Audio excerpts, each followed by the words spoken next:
L'Amérique du Sud, ce n'est pas seulement des forêts tropicales et des ruines, c'est là où la géographie devient étrange.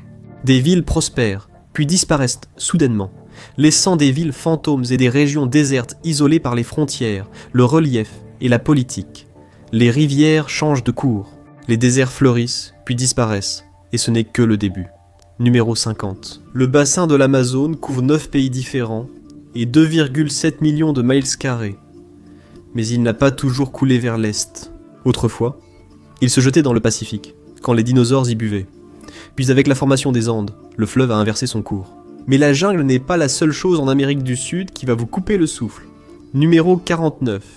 Vous avez entendu parler du Machu Picchu, mais presque personne ne monte en courant jusqu'à près de 2400 mètres d'altitude.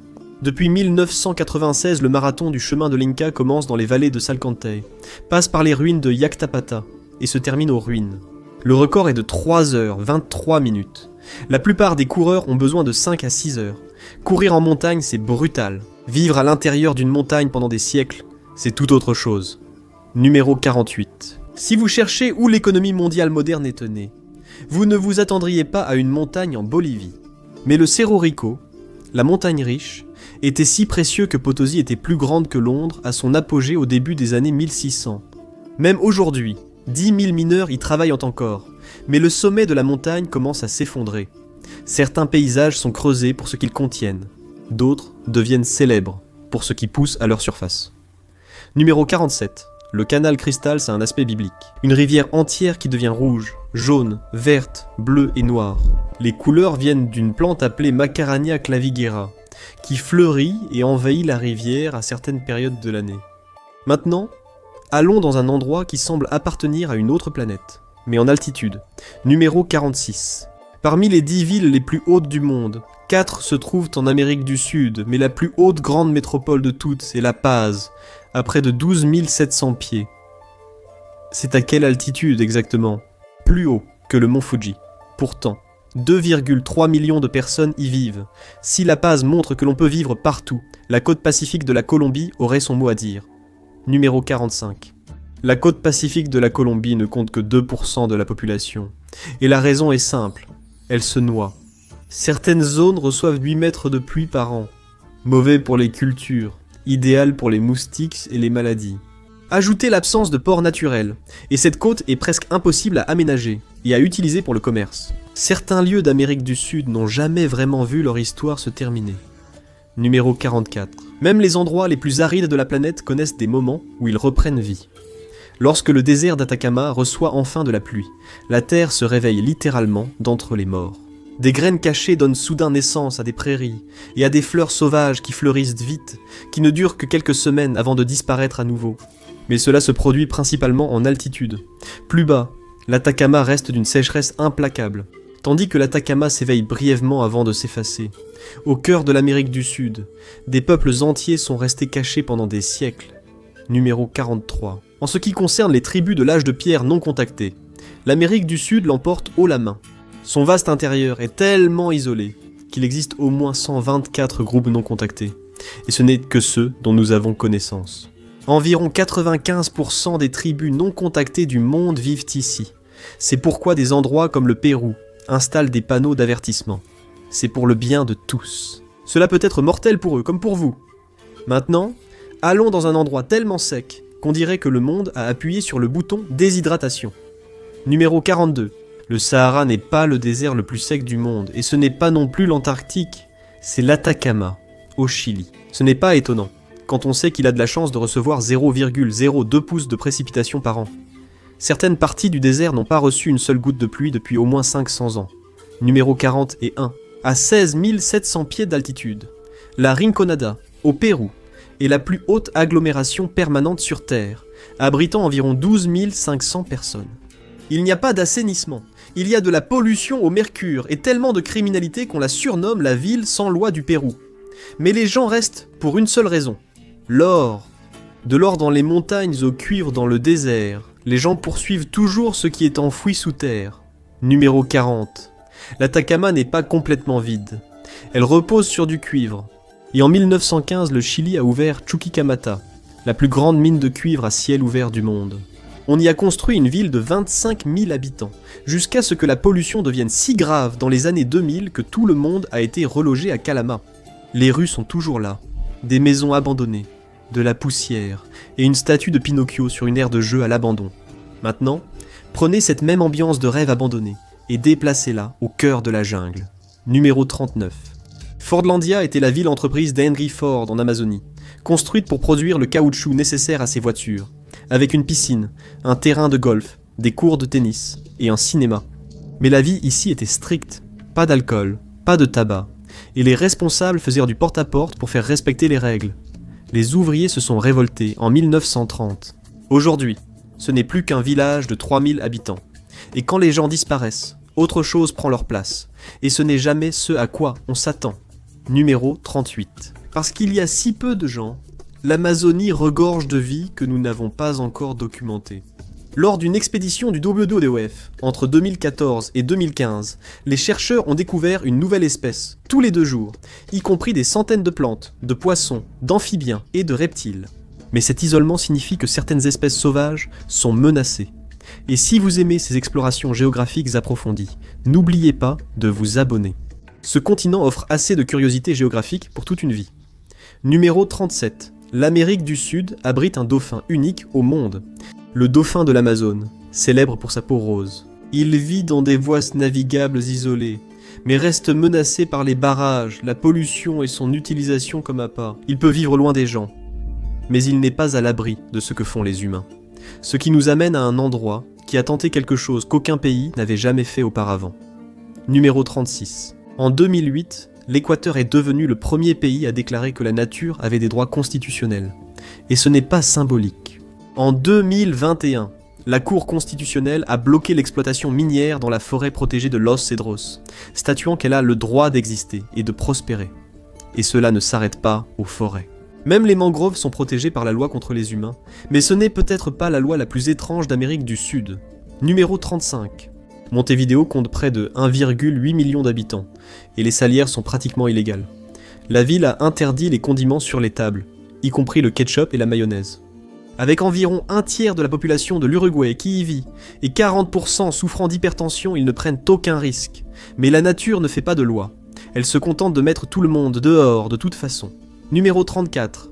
En mai 2008, la ville de Chetén au Chili a été évacuée dans la panique. Ensuite, un volcan est entré en éruption pour la première fois depuis 9000 ans. Des cendres toxiques ont enseveli la ville, puis les inondations ont achevé l'œuvre. L'eau partit, les habitants ne sont pas revenus. Un nouveau Chetén a donc été reconstruit de zéro. Et si Chetén prouve que l'Amérique du Sud peut effacer une ville du jour au lendemain, la Bolivie possède une route qui tente de faire la même chose, une voiture à la fois. Numéro 33. La route des Yungas s'étend sur 64 km de La Paz, jusqu'à l'Amazonie. Les habitants lui ont donné un autre nom, la route de la mort. Un seul virage peut vous faire descendre de 600 mètres. Il y a 200 virages serrés sans aucune rambarde de sécurité. Ajoutez un peu de brouillard de montagne, et vous comprendrez pourquoi des centaines mouraient chaque année sur cette route. Après cette catastrophe, même la restauration rapide paraît une mauvaise idée. Numéro 32. McDonald's n'est arrivé en Bolivie qu'en 1997, et cela ne s'est pas bien passé. Les Boliviens préféraient leur nourriture traditionnelle. Le gouvernement local n'était pas non plus coopératif. Donc McDonald's est parti en 2002 et n'est jamais revenu depuis. La Bolivie est le seul pays du continent sans McDonald's. Et maintenant, un nom que vous avez sûrement entendu, mais auquel vous n'avez probablement jamais réfléchi. Numéro 31. En 1499, l'explorateur Amerigo Vespucci est passé par l'Amérique du Sud et il a vu quelque chose de surprenant. Des villages construits sur pilotis, tout comme Venise. Alors il a nommé l'endroit Vinazola, Petite Venise. Le nom est resté, et il est finalement devenu Venezuela. Et si vous trouvez cette histoire étrange, attendez d'entendre ce qui se cache sous une rivière. Numéro 30. Il y a une deuxième Amazone cachée sous terre, la rivière Amza, un cours d'eau de 3700 miles découvert en 2011. Elle coule à près de 1,2 miles de profondeur puis s'étend horizontalement, encore plus large que l'Amazone, mais plus lente et plus fine. Jusqu'à présent, nous avons une rivière qui a changé de direction, une tribu cachée qui pourrait te tuer, une rivière arc-en-ciel qui semble irréelle, et une ville vivant près du bord du ciel. Et d'une manière ou d'une autre, l'Amérique du Sud ne fait que commencer. Numéro 29. Vivre dans le Sahara est extrêmement rude, mais c'est une bouée de sauvetage pour l'Amazonie. Chaque année, 27,7 millions de tonnes de poussière saharienne dérivent et déversent un engrais riche en phosphore qui maintient la forêt tropicale en vie. Certains sols sont si riches qu'ils ont leur propre nom. Les terres noires de l'Amazone. Et personne n'est sûr si c'est la nature qui les a créées, ou si ce sont les peuples autochtones qui les ont créées. Et si c'est incroyable que l'Amazonie dépende de la poussière venant d'un autre continent, l'Argentine va encore plus loin. Numéro 28. Les plus grands fossiles de dinosaures jamais découverts viennent d'Argentine, le Patagotitan majorum. Il mesurait 30 mètres de long et pesait 70 tonnes. Les paléontologues l'ont surnommé Maximo. Et même s'il a été découvert près de La Flecha, il faut aller au Field Museum de Chicago pour le voir. Mais l'étrangeté ne se limite pas à la préhistoire. Parfois, elle s'exprime à voix haute. Numéro 27. On pourrait croire que l'espagnol ou le portugais fonctionnent partout en Amérique du Sud. Faux. Le Guyana est le seul pays dont l'anglais est la langue officielle, grâce au contrôle britannique en 1814.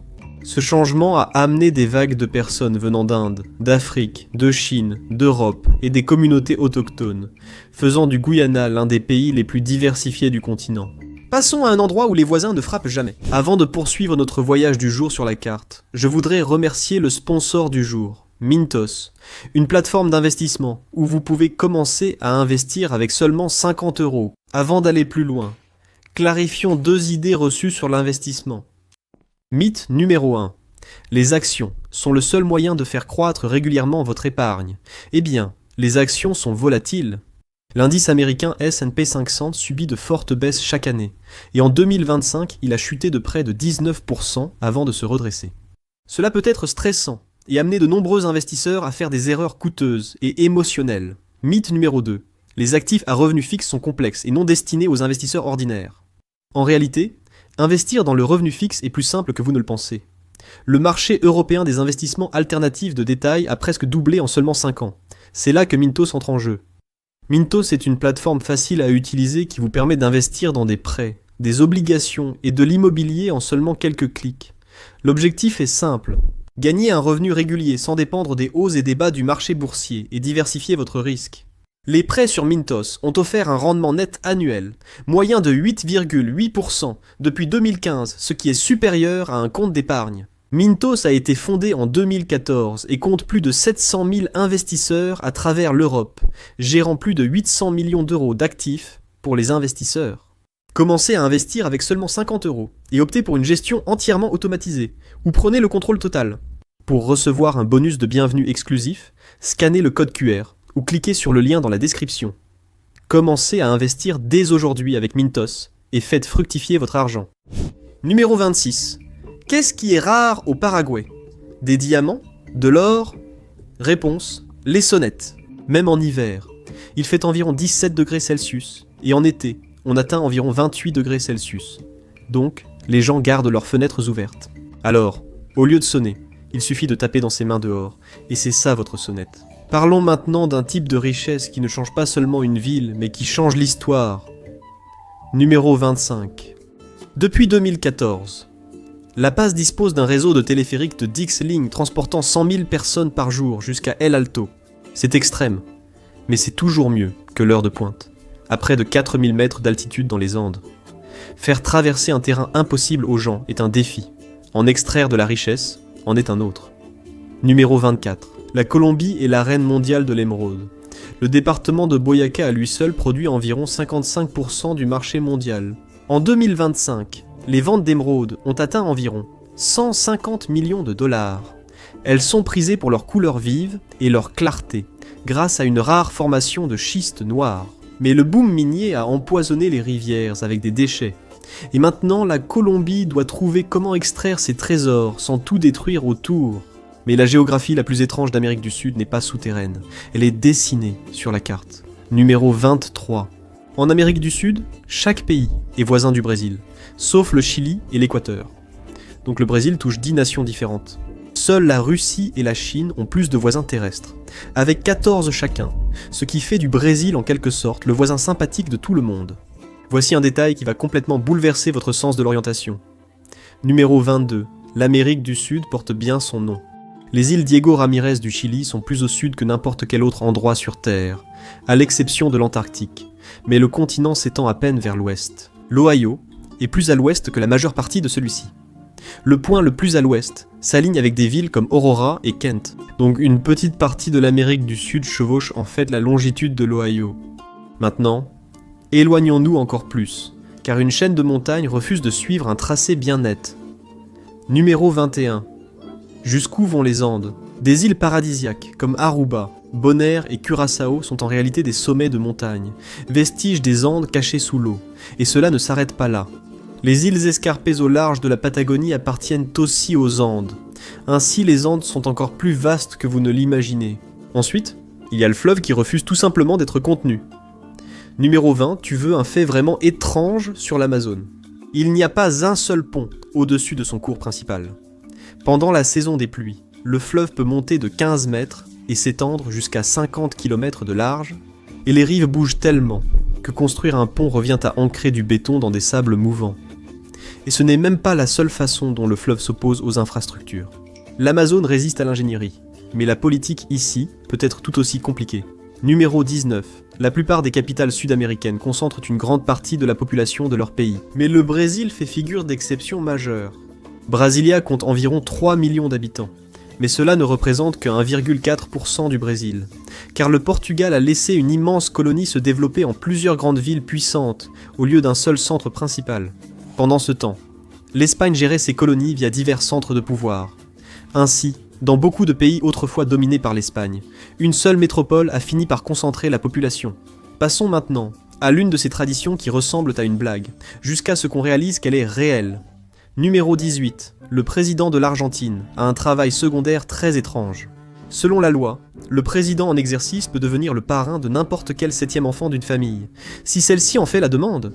Cette loi existe depuis 1974, mais certains pensent que cela vient d'une tradition selon laquelle le 7e enfant deviendrait un loup-garou appelé le lobison. Si cette loi vous paraît ancienne, attendez de voir ce qu'une industrie disparue laisse derrière elle. Numéro 17. L'Atacama cache une ville fantôme classée par l'UNESCO. Les usines de salpêtre Humberstone et Santa Laura ont vu le jour à la fin du 19e siècle, et Humberstone a elle seule abrité 3700 personnes, puis le boom du salpêtre a pris fin. L'entreprise a fermé, la ville y a été abandonnée. Aujourd'hui, on peut encore visiter son église et son théâtre, figés dans le temps au cœur du désert. Ensuite, un endroit où le ciel lui-même ne cesse d'offrir un spectacle. Numéro 16. Normalement, vous manqueriez un éclair si vous clignez des yeux, mais pas ici. Au fleuve Catatumbo, au Venezuela, là où il rejoint le lac Maracaibo, le ciel peut déclencher environ 1,2 million d'éclairs par an, visibles à 400 km à la ronde. Et comme les montagnes encerclent la tempête sur 3 côtés, elle peut faire rage jusqu'à 10 heures pendant plus de 140 à 160 nuits par an, frappant encore et encore. Après ce chaos, voici un rebondissement que vous ne vous attendriez jamais à trouver au Brésil. Numéro 15. Croyez-le ou non, il y a plus de locuteurs d'okinawaïen au Brésil qu'au Japon. Dans le quartier Liberdade de São Paulo, l'immigration japonaise a explosé. 250 000 arrivés au XXe siècle, et aujourd'hui, 2 millions de Brésiliens ont des racines japonaises. Pour les Okinawaïens, le Brésil était un lieu où ils pouvaient parler leur langue librement, ce qui aurait été puni chez eux. Donc, l'Okinawaïen est en danger au Japon, mais au Brésil, il a une seconde vie.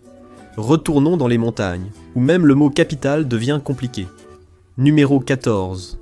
La Paz dirige la Bolivie, mais ce n'est pas la capitale officielle. C'est Sucre, situé à un peu plus de 2770 mètres d'altitude. Au 19e siècle, la richesse de la Bolivie est passée de l'argent à l'étain, et une guerre civile a divisé le pays. Les libéraux soutenus par l'étain à La Paz s'opposaient aux conservateurs soutenus par l'argent à Sucre. La Paz a pris le pouvoir, mais Sucre a conservé le titre. Donc, c'est toujours la capitale et le siège de la plus haute cour de Bolivie. Une fois que vous avez survécu à la politique en altitude, vous êtes récompensé par une superstition autour des pattes. Numéro 13. En Argentine, le 29 du mois peut signifier une chose, des gnocchis pour le dîner. Avec plus de 25 millions d'Argentins d'origine italienne, soit 60% du pays, les immigrants ont apporté cette tradition. Et certains glissent même de l'argent sous l'assiette pour porter chance. Donc, si vous détestez les gnocchis, visitez peut-être en février. Vous aurez moins souvent affaire au 29. Mais si certaines traditions perdurent, ce n'est pas parce que la vie est facile. Parfois, c'est parce que la vie est difficile. Numéro 12. La plupart des grandes civilisations se sont formées autour de grands systèmes fluviaux. Aujourd'hui encore, les deltas fluviaux accueillent 2,6 fois plus d'habitants que les autres côtes, sauf l'Amazone. Il reçoit entre 150 et 300 cm de pluie par an, et toute cette eau lessive les nutriments du sol. Donc l'agriculture s'effondre rapidement. Et sans culture fiable, on n'obtient pas de villes denses, ni de centres de civilisation comme sur d'autres fleuves. Et cette rudesse mène à quelque chose de plus grand que la forêt elle-même. Numéro 11. Nous savons que l'Amazonie est un puits de carbone, absorbant jusqu'à 2 milliards de tonnes de CO2 par an. Mais ce n'est peut-être plus le cas. Voici ce que beaucoup oublient. L'Amazonie ne fait pas que stocker du carbone, elle contribue à produire l'air que vous respirez. Certaines estimations la relient à environ 20% de l'oxygène mondial. Donc si elle décline, les conséquences pourraient être graves. Nous sommes passés de dinosaures géants, à un cas particulier anglophone, à un pays où les sonnettes n'existent pas, jusqu'à une montagne qui a pour ainsi dire fait la fortune de plusieurs empires. Et nous ne sommes toujours pas arrivés aux parties les plus étranges. Numéro 10. La civilisation fonctionnait grâce au sel. Il empêchait la nourriture de vous tuer, et votre cerveau en a toujours besoin pour fonctionner. Et la Bolivie en a beaucoup. Le Salar d'Uyuni, un désert de sel de 4000 miles carrés qui était autrefois un immense lac. Quand il pleut, une fine couche d'eau le transforme en un immense miroir, le plus grand du monde. Deux ciels, un horizon infini, et votre reflet flottant au milieu de nulle part. Et si les salines de Bolivie donnent l'impression que le monde est à l'envers, l'Argentine vous ramène directement à la réalité. Numéro 9. Si vous aimez les hauteurs, l'Amérique du Sud a l'ultime atout. La Concagua, la plus haute montagne du continent. Elle culmine à environ 6960 mètres, la deuxième plus haute des 7 sommets. Mais les alpinistes la considèrent comme la plus facile, car il existe un sentier de randonnée jusqu'au sommet. Mais souvenez-vous, facile ne veut pas dire qu'il y a beaucoup d'oxygène. Maintenant, un fait sur les frontières qui paraît faux, jusqu'à ce qu'on vérifie sur un globe. Numéro 8. La plus longue frontière terrestre de la France n'est pas avec l'Espagne ou l'Allemagne, c'est avec le Brésil. La Guyane française partage une frontière de 725 km avec l'état d'Amapá au Brésil. Pourquoi ? Parce que la Guyane française n'est jamais devenue indépendante. La France est arrivée au XVIIe siècle et est simplement restée. La frontière a été fixée par le traité d'Utrecht de 1713 et elle a à peine changé depuis. Et pendant que je bouscule vos idées reçues, cassons-en une autre à propos des plages. Numéro 7. Si vous cherchez des plages d'été, la Patagonie n'est pas l'endroit où aller. Les vents des 40e rugissants et le courant de Malvinas maintiennent certaines parties de la côte argentine entre 14 et 18 degrés Celsius. Parfait pour les nageurs en eau froide, mais misérable pour tous les autres. Si vous cherchez encore l'aventure après ça, la forêt tropicale a exactement ce qu'il vous faut. Numéro 6. Il y a des autoroutes dans l'Amazonie, mais l'environnement ne les considère pas comme des routes normales. La BR 319 du Brésil, une route de 550 miles également connue sous le nom de route des fantômes, reliant Manaus à Porto Velho, a été construite pour traverser la forêt tropicale. Mais la pluie continue, les inondations et le sol instable l'ont détruite plus vite qu'on ne pouvait l'entretenir. Aujourd'hui, ce qu'on voit le plus souvent, ce n'est pas la faune. Ce sont des convois bloqués et des camions abandonnés. Mais la BR 319 n'est qu'une cicatrice parmi d'autres sur l'Amazonie. Reculez et vous verrez à quel point elle est profonde. Numéro 5. Vue d'en haut, l'Amazonie paraît traversée par jusqu'à 2 millions de miles de routes, dont beaucoup, illégales, servent à l'exploitation minière et forestière. La plus grande est la transamazonienne au Brésil, un projet de près de 2500 miles censé lutter contre la pauvreté. Mais les millions de colons ne sont jamais venus. La majeure partie n'est toujours pas goudronnée, et sous la pluie amazonienne, elle devient un vrai bourbier. D'où son surnom local, la route qui ne relie rien à nulle part. Et quand les routes ne fonctionnent plus, les gens trouvent des solutions là où on s'y attend le moins. Numéro 4. Les prisons brésiliennes, rarement sur votre liste de voyage, offrent un avantage unique. Pédaler vers la liberté. À Santa Rita do Supicai, les détenus pédalent sur des vélos d'exercice reliés à des batteries de voitures qu'ils rechargent et qui alimentent les lampadaires. Pour chaque 3/4 de travail de 8 heures, ils gagnent un jour de réduction de peine. Ainsi, c'est séance jambes, tous les jours. Petit rappel, le Brésil n'innove pas seulement, il vote aussi. Numéro 3 en 2010. São Paulo a élu Francisco Everardo Oliveira Silva, un clown avec le slogan « Ça ne peut pas être pire ». Et il a obtenu 1,3 million de voix. Et lorsqu'il a quitté le Congrès en 2017, il a dit que la vraie blague, ce n'était pas lui. C'était les politiciens qui ne se présentaient même pas. Mais les partenariats les plus étranges sur ce continent ne sont pas politiques, ils sont sous-marins. Numéro 2. À Laguna, au Brésil, les dauphins ne chassent pas seulement, ils collaborent avec les pêcheurs. Ils rabattent les poissons vers le rivage, indiquent quand lancer les filets, et les deux parties mangent, seul le poisson perd.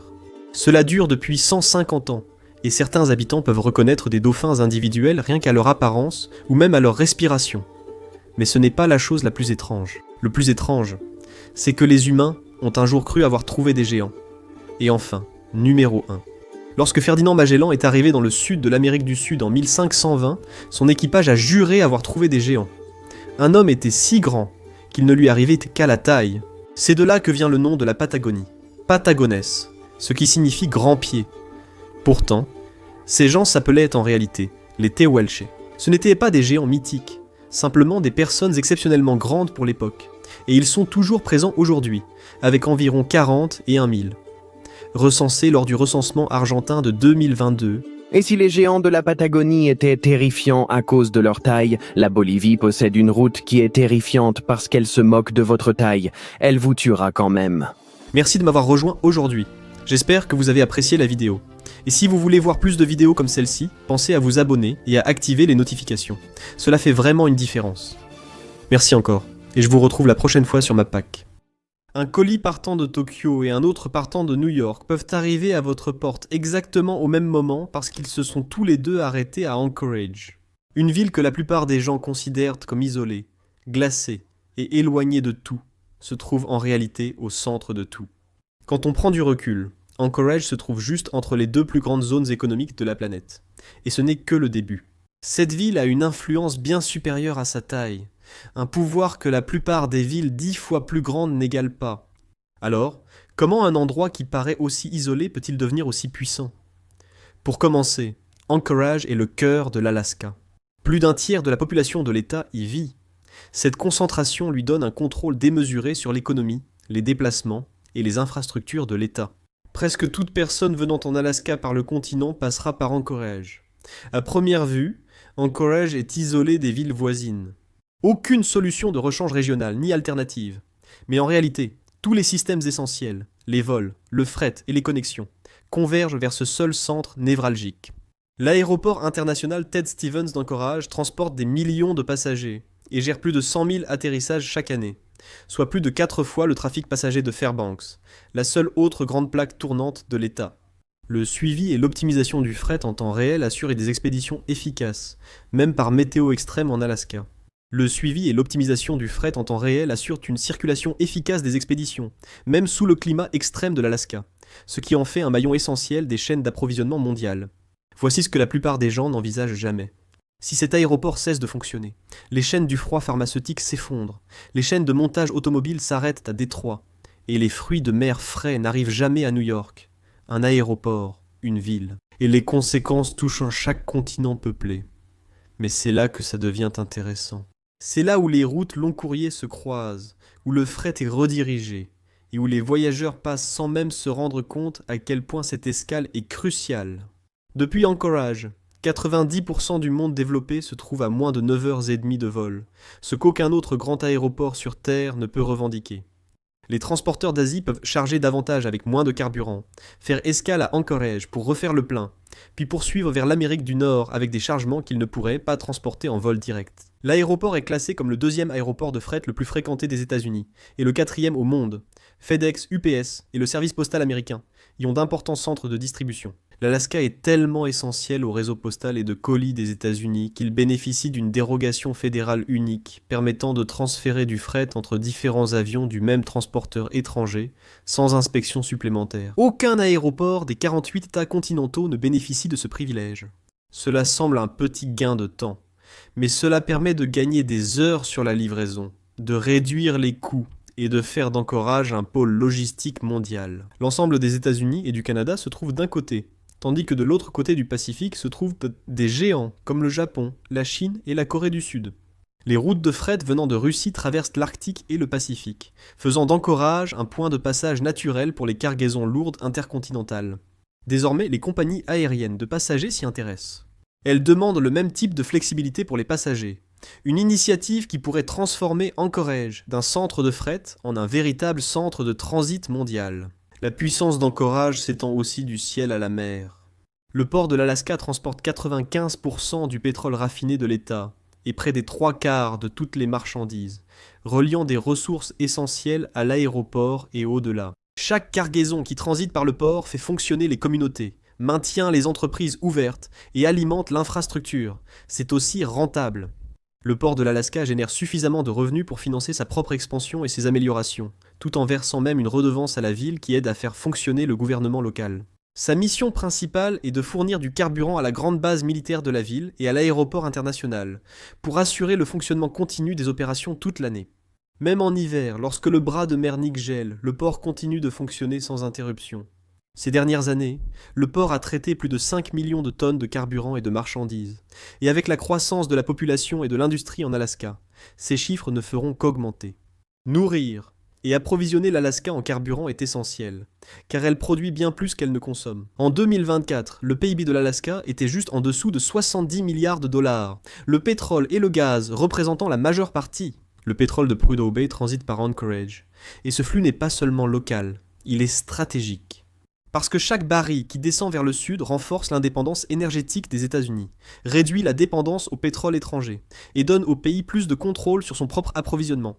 Le pétrole destiné aux marchés internationaux part généralement sur des cargos en direction du Pacifique. Les marchandises plus petites et de grande valeur prennent la voie des airs via Ted Stevens. Au total, l'Alaska exporte environ 7,2 milliards de dollars de marchandises chaque année, y compris des produits comme les fruits de mer et le pétrole brut. Bien que certains petits navires et vols partent d'autres aéroports et ports maritimes, Anchorage est le seul endroit central capable de gérer l'opération d'expédition à grande échelle, qu'exige la florissante activité d'exportation de l'Alaska. Il est probable que cela ne fasse qu'accélérer l'afflux de personnes venant en ville à la recherche d'un travail dur, exigeant, mais stable dans les principales industries de l'État.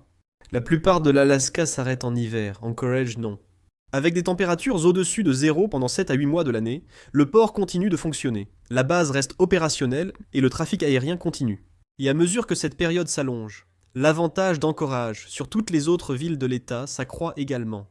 Et à mesure que les conditions météorologiques en mer deviennent moins intenses, les vols à destination et en provenance des aéroports deviennent plus faciles. Mais Anchorage a encore un atout dans sa manche. Et alors que d'autres régions peinent, elle pourrait encore en récolter les bénéfices. L'Arctique s'ouvre, les températures augmentent plus rapidement que la moyenne mondiale. Les glaciers fondent et des routes maritimes commencent à apparaître. Des zones autrefois recouvertes de pergélisol deviennent désormais de plus en plus accessibles à des activités saisonnières. Et la raison en est évidente. L'Alaska se réchauffe à un rythme 2 à 3 fois supérieur à la moyenne mondiale. Et cela pourrait transformer l'Alaska pour les générations à venir. Depuis 1971, les températures autour d'Anchorage ont augmenté de 2 degrés Fahrenheit, tandis que le North Slope a grimpé de 6 degrés Fahrenheit. Lorsque la route maritime du Nord s'ouvrira complètement, un navire voyageant de Rotterdam à Yokohama réduira son trajet de 11 200 milles nautiques à environ 7 000, économisant ainsi environ 2 semaines et des centaines de milliers de dollars par voyage. Alors que les raccourcis maritimes de l'Arctique se multiplient, chaque navire entre l'Europe et l'Asie doit passer sous la surveillance d'Anchorage. La ville devient un point d'étranglement maritime qui rivalise même avec le détroit d'Ormuz. La fonte du pergélisol, l'allongement des saisons et l'ouverture de nouvelles routes maritimes présentent des défis et des opportunités stratégiques, rendant Anchorage de plus en plus essentiel pour l'énergie et le commerce. Mais cela n'est pas sans conséquences. Le pétrole et le gaz naturel contribuent fortement au changement climatique, et l'ampleur de leur extraction ici explique peut-être en partie pourquoi la région se réchauffe plus vite que presque partout ailleurs sur Terre. Mais ce qui est considéré mondialement comme une crise à long terme pourrait, à court terme, créer de nouvelles opportunités pour les habitants. À mesure que la glace fond et que les conditions changent, des ressources et des routes commerciales auparavant inaccessibles commencent à s'ouvrir, plaçant Anchorage dans une position encore plus stratégique qu'auparavant. Mais cela pourrait faire plus que créer des opportunités. Cela pourrait changer le visage de l'État. Actuellement, l'agriculture en Alaska est extrêmement limitée. La saison de croissance est brève. Les hivers longs et seules les cultures les plus résistantes survivent. La plupart des fruits et légumes frais doivent donc être expédiés des 48 États continentaux, souvent à coût élevé, et après de longs transports qui altèrent leur qualité. Ce plafond commence à se fissurer. À mesure que les températures augmentent, la période propice à l'agriculture commence à s'allonger. Ce qui était autrefois impossible devient lentement possible. Des saisons de croissance prolongées, des rendements accrus et une plus grande variété. La production de fruits en Alaska, autrefois presque inexistante, pourrait se développer. Si cette tendance continue, l'État pourrait passer de la dépendance aux importations à une production suffisante pour exporter une partie de ses récoltes vers le sud, transformant ainsi une faiblesse en avantage économique. Et avec toute cette activité économique et stratégique qui converge ici, la sécurité n'est plus une option, elle devient essentielle. Anchorage est une priorité militaire depuis avant que l'Alaska ne devienne un État, et la raison n'a pas changé. Il n'est donc pas surprenant qu'aucune dépense n'ait été épargnée pour la défendre. En 1935, le général Billy Mitchell, père de l'US Air Force, a déclaré devant le Congrès « Je crois qu'à l'avenir, celui qui détiendra l'Alaska détiendra le monde. » Et Anchorage est la forteresse de l'économie et de la population de l'Alaska. Pour l'atteindre depuis l'océan, les navires doivent remonter le bras de mer de Cook, puis serpenter à travers le bras plus étroit de Nick. C'est là que se trouve la ville, et juste à côté se trouve la base interarmée d'Elmendorf-Richardson. Isolée ? Absolument. Mais c'est aussi l'une des installations militaires les plus puissantes des États-Unis. C'est ici que la première ligne de défense américaine affronte les menaces du Pacifique et de l'Arctique. La base interarmée d'Elmendorf-Richardson, qui accueille plus de 40 000 personnes à l'extrémité de la ville, surveille les menaces du Pacifique et de l'Arctique et mène d'importantes recherches sur la glace, les routes maritimes et l'énergie. Tout missile lancé depuis la Russie ou la Chine en direction du continent serait détecté ici en premier. Presque toutes les grandes opérations en Alaska, du commandement de l'Alaska aux forces régionales du NORAD, sont concentrées autour d'Anchorage, concentrant des moyens de défense essentiels en un seul point stratégique. Mais ce n'est pas tout. Sous le cercle arctique se trouvent environ 13% du pétrole mondial non découvert et 30% de son gaz naturel, et l'une des voies d'accès les plus vitales passe par Anchorage. Celui qui contrôle cette ville contrôle le corridor de ressources le plus disputé du siècle à venir. Contrairement à la plupart des bases militaires discrètement situées en périphérie des villes, la base interarmée d'Elmendorf-Richardson se trouve directement au nord des quartiers d'Anchorage. Sa présence n'est pas lointaine. Le résident moyen ressent son influence chaque jour. C'est le premier employeur de la ville, et les investissements fédéraux dans la région ne devraient qu'augmenter. Les menaces futures rendent cela encore plus crucial. La Russie étant moins préoccupante aujourd'hui, la montée de la Chine fait du Pacifique un point chaud potentiel. Anchorage est le contrepoids des États-Unis, un second point d'attaque, un bastion de riposte et de projection. En cas de conflit conventionnel avec la Chine, le Pacifique serait le premier champ de bataille. Hawaï serait la cible initiale évidente, rappelant l'attaque surprise de la Seconde Guerre mondiale. Alors qu'Hawaï subit la première vague, les États-Unis pourraient riposter depuis la base interarmée d'Elmendorf-Richardson. Anchorage accueille également des programmes essentiels de recherche scientifique et énergétique dans l'Arctique, fournissant aux planificateurs militaires et aux entreprises des données sur les conditions de la glace, les routes maritimes et la disponibilité des ressources. C'est une capacité que peu de villes dans le monde peuvent égaler. Les secteurs militaires et économiques de l'Alaska travaillent de concert. La base interarmée d'Elmendorf-Richardson ne fait pas que dissuader les menaces potentielles. Elle alimente une ville dont le port et les exportations maintiennent le commerce mondial en mouvement, renforçant le statut d'Anchorage comme un centre d'influence. Mais tout cela comporte de véritables inconvénients. Le réchauffement des eaux menace déjà les habitats du saumon, mettant en danger l'une des industries les plus importantes de l'Alaska. Mais en même temps, les avantages sont énormes. Un accès plus facile au pétrole et au gaz naturel, des saisons d'exploitation plus longues et de nouvelles zones ouvertes à l'exploration pourraient générer beaucoup plus de revenus que ce qui est perdu, du moins à court terme. Et toute cette activité, énergie, transport maritime, logistique, doit passer par un seul endroit. Personne ne sait exactement comment cela va se passer, mais Anchorage est déjà en position de dominer. Défense, commerce mondial, accès à l'Arctique, énergie, tout converge ici. La ville qui semblait être au bout du monde s'avère en être le centre de gravité. Anchorage ne fait pas que figurer sur la carte. Elle commence aussi à s'en emparer. Merci de m'avoir accompagné aujourd'hui. J'espère que la vidéo vous a plu. Pour voir plus de contenu similaire, abonnez-vous et activez les notifications. Cela compte vraiment. Merci encore, et je vous retrouve la prochaine fois sur ma PAC. La Russie bénéficie de certains des paysages les plus impressionnants du monde et d'immenses ressources naturelles. Mais malgré tout cela, beaucoup de gens là-bas sont profondément malheureux, et les données le confirment. La Russie a le 5e taux de suicide le plus élevé au monde, avec 24,1 pour 100 000 habitants, et ce n'est que la moyenne nationale. Dans certaines régions, les chiffres sont encore plus alarmants. Pourquoi la vie est-elle si incroyablement difficile pour tant de personnes dans l'un des pays les plus riches en ressources au monde?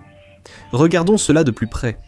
Selon le groupe de réflexion Freedom House, basé à Washington DC, la Russie est l'un des pays les moins libres au monde. Mais qu'est-ce que cela signifie réellement? Eh bien, cela commence par la censure, et il y en a beaucoup. Oui, la constitution russe garantit techniquement la liberté d'expression, mais il existe une grande faille bien pratique. Le gouvernement peut sévir lourdement contre tout ce qu'il considère comme une expression d'extrémisme. Avec le temps, cette définition a été élargie, permettant aux autorités de réprimer la dissidence, de restreindre le journalisme indépendant et de faire taire les voix de l'opposition. Ce contrôle de l'expression a suscité des comparaisons directes avec la Corée du Nord, où les récits officiels dominent et où les médias fonctionnent sous la surveillance quasi totale du gouvernement. Sous le régime de Vladimir Poutine, presque tous les grands médias en Russie sont soit contrôlés par l'État, soit fortement réglementés. La chaîne la plus populaire en Russie est Channel One. Il s'agit d'un partenariat public-privé entre le gouvernement russe et un groupe d'investisseurs. Mais en pratique, il fonctionne davantage comme un porte-parole du Kremlin. Chaque grand investisseur lié à la chaîne est étroitement associé au régime de Poutine, et la couverture médiatique le reflète. Mais qu'en est-il des autres chaînes ? NTV est la deuxième chaîne la plus populaire du pays, mais son contenu adopte un ton très similaire à celui de Channel One. C'est parce qu'elle est contrôlée par Gazprom, le géant de l'énergie détenu par l'État, et étroitement lié au Kremlin. Ensuite, il y a Russia One, qui complète le trio des principales chaînes de télévision. Elle appartient à la Compagnie nationale de télévision et de radiodiffusion de toute la Russie, VGTRK, un organisme géré par le gouvernement. En d'autres termes, les trois principales chaînes russes sont toutes étroitement liées à l'État, et leurs messages s'écartent rarement de la ligne officielle. Les publics occidentaux connaissent probablement Russia Today, RT, la chaîne anglophone du pays. Bien qu'elle opère à une échelle plus réduite que les géants nationaux, comme Channel One ou Russia One, RT est néanmoins entièrement financée par le gouvernement russe. Ce niveau de contrôle ne s'arrête pas à la télévision. Il s'étend aussi à la radio. Gazprom est également présent dans le secteur de la radio. Elle possède Avtoradio, la deuxième station la plus populaire du pays. En fait, presque toutes les grandes stations de radio en Russie appartiennent à l'État, ou sont contrôlées par des entreprises alignées sur le Kremlin. Et lorsqu'il s'agit de la presse écrite et des journaux, l'histoire n'est pas différente. L'État ou ses alliés contrôlent le récit. Donc, si vous vous êtes déjà demandé pourquoi la Russie produit rarement des films, des émissions ou des livres reconnus mondialement, c'est en grande partie pour cette raison. La créativité souffre dans un environnement fondé sur la censure. C'est la réalité de la vie en Russie. Les citoyens sont forcés de consommer des médias auxquels ils ne font pas confiance. Seulement 35% des Russes croyaient ce qu'ils voyaient sur Channel One en 2023, et c'était pourtant la chaîne la plus fiable. L'influence du Kremlin s'étend profondément dans le monde numérique. YouTube reste accessible, pour l'instant, mais l'expérience est loin de ce à quoi les utilisateurs occidentaux sont habitués. La plateforme fonctionne très lentement, ce qui rend impossible de regarder quoi que ce soit. Et il y a une raison à cela. Le Kremlin a limité la bande passante de YouTube à l'été 2024, si bien que le trafic est tombé à 20% de son niveau habituel à la fin de l'année. Mais ce n'est pas tout. En novembre 2024, la société mère de Google, Alphabet, a été condamnée à une amende de 20 décillions de dollars pour avoir refusé de rétablir les chaînes YouTube pro-russes. Ce n'est pas une amende que l'entreprise a l'intention de payer, d'autant plus qu'elle est 200 quintillons de fois supérieure à l'ensemble de l'économie mondiale. Nous n'inventons rien. Mais cela n'a pas d'importance. La filiale russe de Google a de toute façon été déclarée en faillite en 2022. Ainsi, posséder un téléphone Android en Russie ne pose pas forcément problème actuellement. Mais en acheter un nouveau, c'est une autre histoire. Au cas où vous vous poseriez la question, c'est pareil avec Apple. En ce qui concerne la navigation sur Internet, la plupart des recherches passent désormais par Yandex, la plateforme russe, qui affiche une nette tendance pro-Kremlin. Les réseaux sociaux rencontrent des problèmes similaires. Facebook, Instagram, aucun des deux n'est accessible. Ils ont été bloqués après que Vladimir Poutine a décidé de lancer son opération militaire spéciale. Leur société mère, Meta, a été qualifiée d'organisation extrémiste. Pas encore d'amende de 20 décillions de dollars, mais cela pourrait arriver d'un jour à l'autre. X, également bloqué. Il est peu probable que cette situation change de sitôt. Cependant, il y a une émission en Russie qui n'est pas censurée, c'est l'émission sur la politique russe. Et ce n'est pas une bonne nouvelle. Alors que la Russie entretient l'illusion d'élections justes et démocratiques, la réalité est tout autre. Oui, Les gens peuvent se rendre au bureau de vote. Ceux-ci existent vraiment. Mais ils font aussi partie d'une mise en scène soigneusement orchestrée. Les observateurs électoraux légitimes sont strictement limités, le régime de Poutine limitant même le nombre d'observateurs autorisés à entrer dans les bureaux de vote. Et oui, il y a des publicités pour les partis d'opposition, mais cela fait aussi partie de l'illusion. En fait, il y en a trop. C'est parce que Poutine peut choisir lui-même son opposition, et il en a choisi beaucoup. Parmi eux, il y a le Parti communiste, Russie Juste, le Parti libéral-démocrate de Russie et le Parti des Nouveaux Gens. Ces partis ont remporté au total 118 sièges à la Douma en 2021. Le régime de Poutine a assoupli les règles d'enregistrement des partis en 2012 pour encourager l'émergence de centaines d'autres partis. Cela ressemble à de la liberté, mais ressemble est le mot clé. Le fait que tant de partis se fassent concurrence signifie que la véritable opposition reste divisée, et la plupart des partis demeurent petits. Mais certains de ces partis minoritaires ont réussi à percer. En 2021, 3 nouveaux partis, Nouveau Peuple, Pour la Vérité et Alternative Verte, ont obtenu suffisamment de soutien pour se qualifier aux élections à la Douma. Mais comme vous pouvez vous y attendre, il y a toujours un piège. Tous ces soi-disant partis d'opposition ont quelque chose en commun. Leurs dirigeants et présidents ont des liens avec le parti Russie Unie de Poutine. Les partis d'opposition et les candidats qui existent réellement, en dehors du spectacle mis en scène par Poutine, sont opportunément disqualifiés. Le plus célèbre dans le monde entier était Alexei Navalny, mais il n'était pas le seul. Les personnalités en dehors du spectacle officiel de la politique russe peuvent-on s'attendre à être harcelées ou déclarées extrémistes. La diabolisation est la partie la plus évidente. À chaque arrestation ou inculpation d'une figure de l'opposition, les Russes en seront informés par les médias qu'ils préfèrent. Mais ce type de censure n'est pas propre à la Russie. La Chine utilise bon nombre des mêmes tactiques, mais avec une différence majeure. La Chine ne prend même pas la peine de mettre en scène le théâtre politique comme le fait la Russie. Il n'y a pas de fausses élections, et la censure sur Internet, grâce à sa grande muraille numérique, est encore plus flagrante.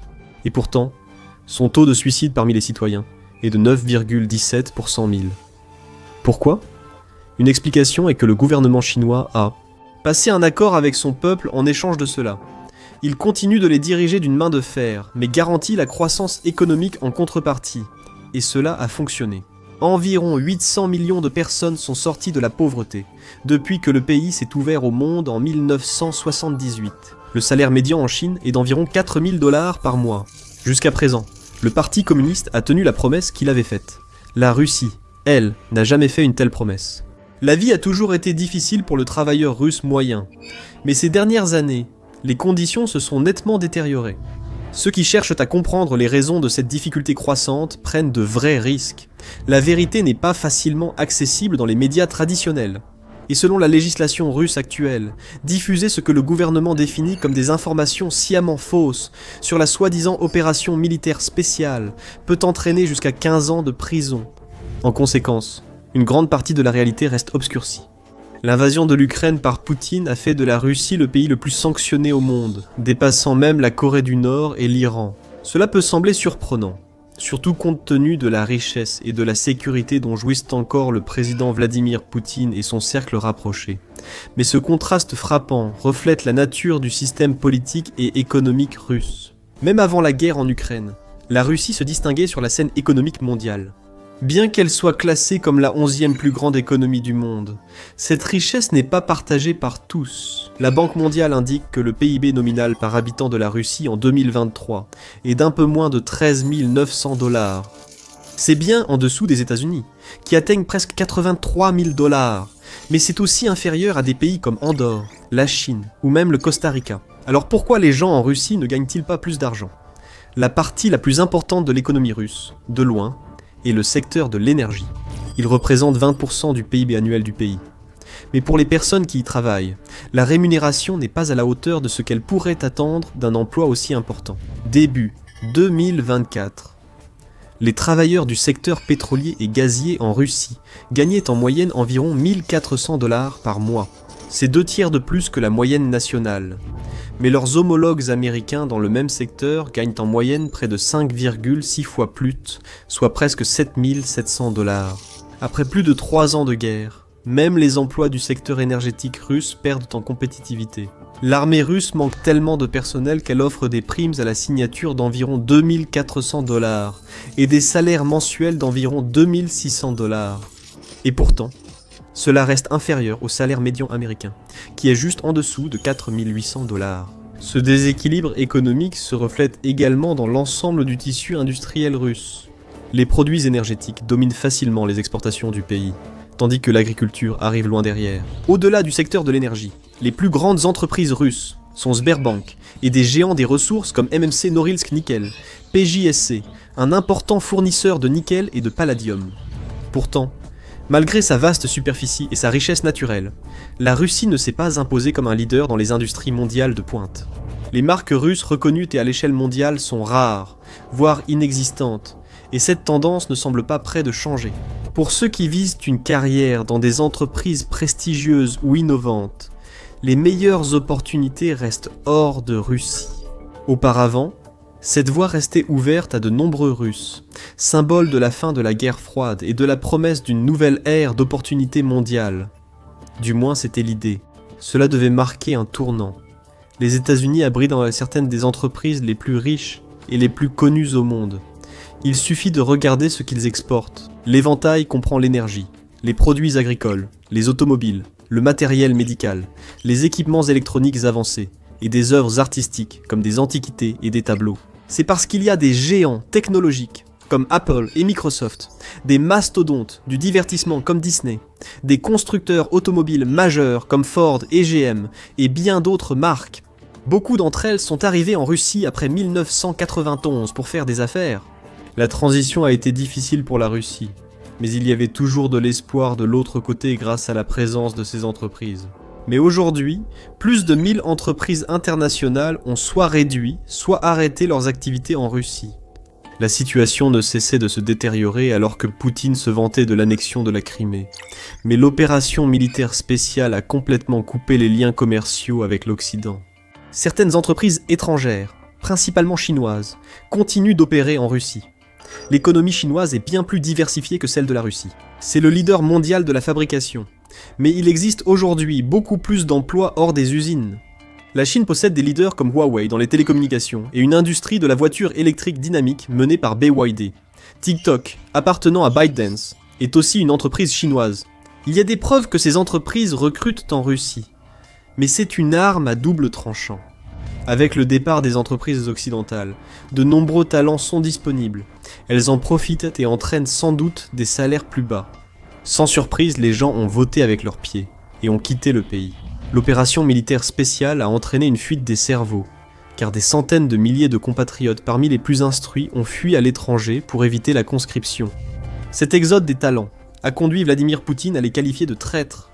Malheureusement pour lui, parmi eux se trouvent en proportion élevée des professionnels des secteurs de la technologie, des affaires et du divertissement. Cependant, ce n'est pas nouveau. La guerre n'a fait qu'accélérer des tendances qui existaient déjà dès la fin de la guerre froide.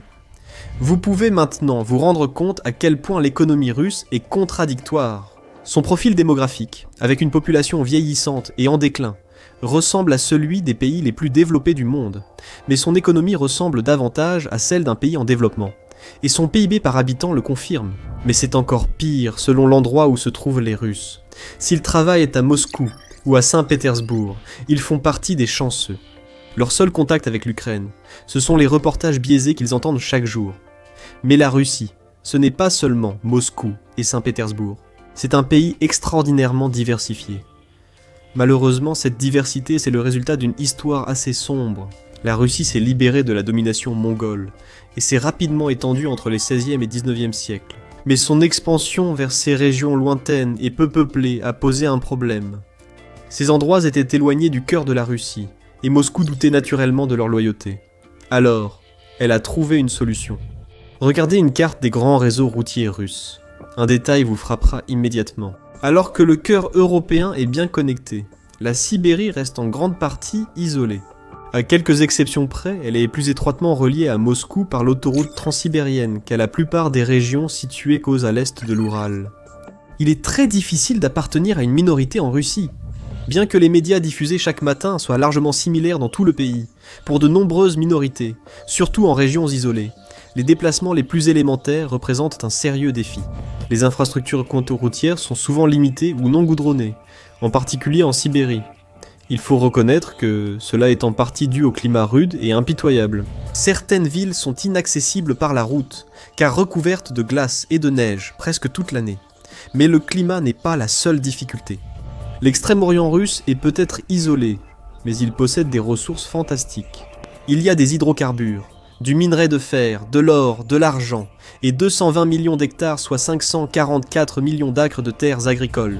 Mais la région ne fournit qu'environ 5% du PIB national, donc il est difficile d'obtenir un bon emploi dans ces secteurs. La majorité partent chercher de meilleurs emplois à Moscou ou Saint-Pétersbourg. Il n'est pas surprenant que l'extrême-orient russe ait perdu un tiers de sa population depuis la fin de la guerre froide. Mais cela ne garantit pas toujours une vie meilleure. À Moscou ou à Saint-Pétersbourg, les offres d'emploi contiennent des mots comme « réservé aux slaves » ou « recherche candidat d'apparence slave ». C'est la même chose pour le marché du logement. Donc il devient non seulement difficile de trouver un emploi, mais aussi de trouver un endroit où loger. Bien sûr, la loi russe interdit la discrimination ethnique à l'embauche, mais elle garantit aussi la liberté d'expression. Et cela ne veut rien dire. Même les organismes gouvernementaux violent cette loi. Des documents provenant de la ville de Gerensk, un lieu important de l'industrie chimique en Russie, ont révélé que le gouvernement local demandait explicitement que les entrepreneurs potentiels soient d'apparence slave. La guerre en Ukraine semble avoir aggravé ce problème. Le Centre soviète, un groupe qui surveille l'extrémisme en Russie, a signalé une forte augmentation des violences à caractère ethnique à partir du printemps 2023. Cette hausse a inversé une tendance à la baisse qui durait depuis 20 ans. Les victimes d'apparence non slaves ont été les plus fréquemment visées, lors de centaines d'attaques menées par des bandes de jeunes, et la violence s'est intensifiée tout au long de 2024, les agresseurs utilisant des armes telles que des couteaux et des poings américains. Le nombre de victimes reste bien inférieur à celui du milieu des années 2000, mais regardez le graphique et vous ne pourrez pas manquer la tendance. Beaucoup de minorités en Russie considèrent depuis longtemps le service militaire comme l'une des rares voies possibles pour avancer. Et cela était déjà vrai avant la guerre en Ukraine. Alors que les Russes ethniques représentent environ 80% de la population, la composition démographique de l'armée raconte une toute autre histoire. À l'été et à l'automne 2022, l'Ukraine a lancé des contre-offensives réussies, reprenant de vastes territoires dans les oblasts de Kharkiv et de Kherson. En réponse, Vladimir Poutine a ordonné une mobilisation partielle, rappelant des hommes issus des réserves militaires de la Russie. Mais la mobilisation n'a pas été répartie de manière équitable. Bien que 77% des Russes vivent dans la Russie européenne, y compris des villes comme Moscou et Saint-Pétersbourg, ces régions ont été largement épargnées. Le fardeau de la mobilisation est tombé de manière disproportionnée sur les minorités ethniques et les habitants des régions éloignées, perpétuant un schéma d'inégalité de longue date au sein des forces armées. La tendance est devenue claire à la fin de 2023, la première année complète de mobilisation. 6 des 10 régions russes ayant les taux de mortalité les plus élevés connus se trouvent en Sibérie et dans l'extrême-orient russe. Les hommes de la République de Bouriatie étaient beaucoup plus susceptibles de mourir que les hommes de Moscou. Et pas 2, 3 ou même 10 fois plus, mais 75 fois plus. 18% du total des pertes de la guerre venaient de ce petit endroit isolé et lointain. Combien de personnes vivent réellement en Bouriatie? Le recensement de 2021 l'a estimé à environ 972 000 habitants. La population de Moscou à elle seule était de 12,7 millions. Avec une infrastructure de soutien social limitée et une discrimination ethnique répandue dans la vie quotidienne, les taux de suicide dans de nombreux districts périphériques de la Russie restent nettement supérieurs à la moyenne nationale, malgré une tendance générale à la baisse. Le gouvernement russe n'est naturellement pas transparent avec ces données, mais les analyses disponibles dressent un tableau sombre. En 2017, les taux de suicide chez les hommes ont atteint 30,9 dans le district de l'Extrême-Orient, 31,1 dans la République de Sakha et 40 dans la région de l'Amour. Le taux le plus bas était de 27,8 dans la région du Kamtchatka. Bien qu'il soit confronté à une inégalité systémique et à un PIB par habitant inférieur par rapport à des régions comme l'Extrême-Orient russe, le Caucase du Nord affiche un taux de suicide nettement inférieur à la moyenne nationale, bien qu'il reste élevé selon les normes mondiales, à 11 pour 100 000 habitants. C'est moins de la moitié des régions les plus touchées de Russie, est nettement inférieur à celui du district fédéral du sud voisin, où près de 84% de la population est d'origine ethnique russe. Alors, que se passe-t-il?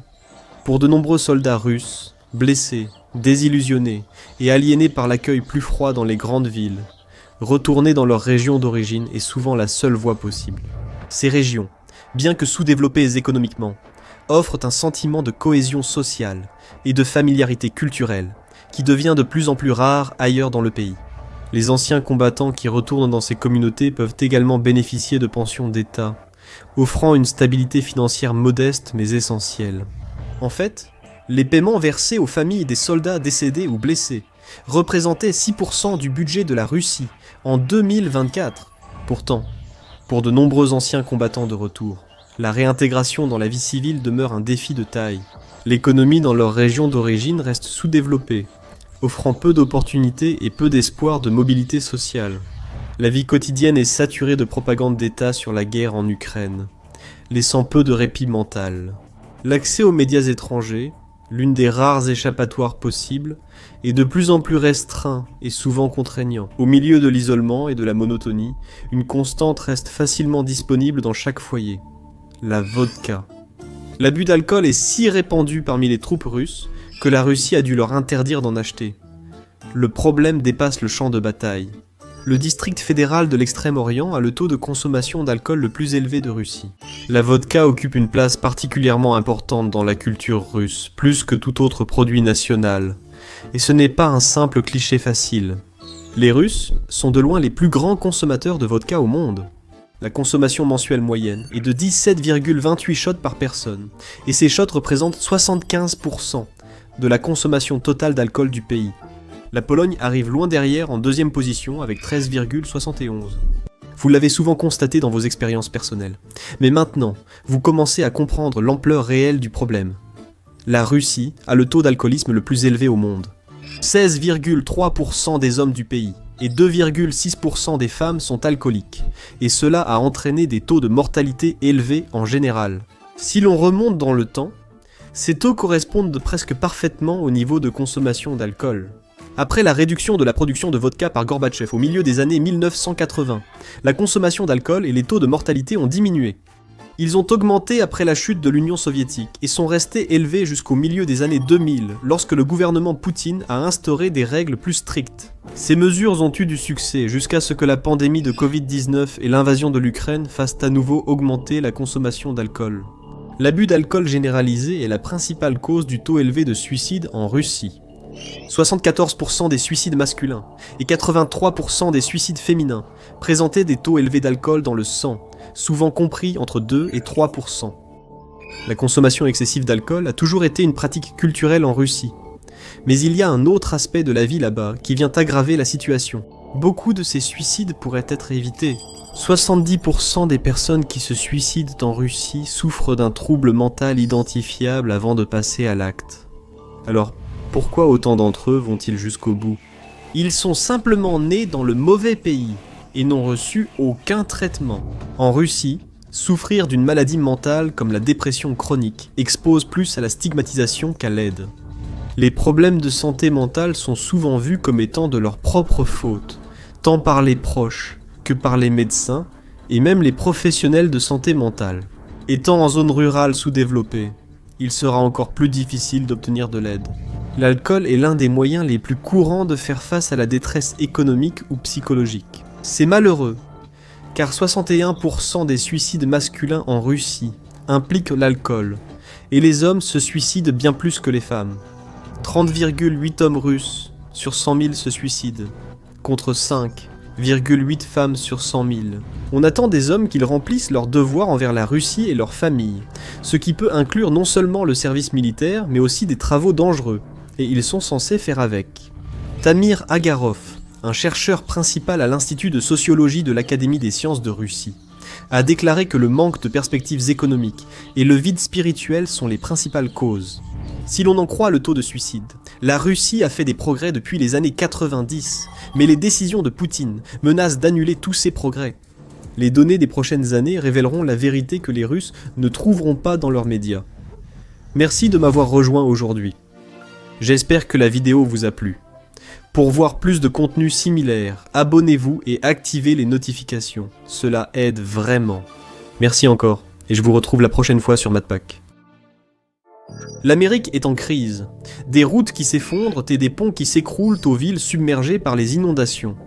La situation n'est pas seulement mauvaise, elle empire en réalité. Voici la vérité sur les raisons pour lesquelles l'Amérique pourrait bien être en train de s'effondrer. Pour commencer, les États-Unis sont immenses, gigantesques. De New York à Los Angeles, c'est presque 4500 km, soit environ 2800 miles de route. Et cela, avant même de parler d'aller jusqu'à Hawaï ou en Alaska. Et cette taille contribue de façon inattendue à un phénomène économique étrange, la domination des grandes entreprises sur les petites entreprises aux États-Unis. Alors que les grandes entreprises renforcent leur emprise sur les marchés partout dans le monde, c'est encore plus marqué aux États-Unis. Les petites entreprises doivent surmonter d'énormes obstacles, allant de la gestion de 50 ensembles différents de lois et de taxes propres à chaque État, à la gestion des fuseaux horaires et des vastes distances géographiques. S'étendre à l'échelle nationale signifie avoir besoin d'un soutien juridique et comptable coûteux, en plus de frais logistiques plus élevés, des défis que les grandes entreprises peuvent facilement absorber. Selon le cabinet de conseil McKinsey, ce déséquilibre est bien moins prononcé dans les pays ayant une superficie plus réduite, où développer une entreprise est tout simplement moins complexe. La taille du pays pose également un problème lorsqu'il s'agit de créer des réseaux de transport public, en particulier des lignes ferroviaires efficaces qui passent à travers le pays, ce que, comme vous le remarquerez, les États-Unis n'ont pas vraiment développé, du moins pour les passagers. Cela n'arrange rien que la plupart des grands centres de population se trouvent sur la côte, avec près de 3000 miles, soit 4800 km de terre entre eux, ce qui correspond à peu près à la distance entre Londres et Beyrouth, au Liban. Cela conduit les gens à préférer largement le transport aérien, tandis que les transports publics terrestres souffrent d'un grave sous-investissement. C'est peut-être pour cela que la plupart des trains Amtrak aux États-Unis circulent entre 110 et 145 miles à l'heure sur le corridor du Nord-Est. Cela tombe à 40 à 50 miles à l'heure sur les lignes longue distance. D'un autre côté, Trainline souligne que de nombreux trains en Europe atteignent fréquemment jusqu'à 200 miles à l'heure, soit 320 km à l'heure. Si vous préférez l'avion, on comprend. Mais attachez votre ceinture, car si les trains vous semblent mauvais, attendez de découvrir les aéroports.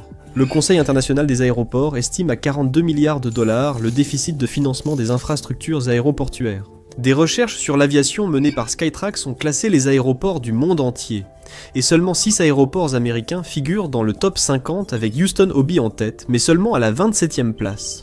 Bien que cela puisse paraître positif pour certains, vu la puissance financière, la taille et le statut mondial des États-Unis, on pourrait s'attendre à plus de hubs américains en tête du classement. Mais si vous avez déjà attendu 2 heures dans un aéroport de Newark, pratiquement à l'arrêt, à cause d'un problème mécanique sur votre avion, vous comprendrez aussi pourquoi ce n'est pas le cas.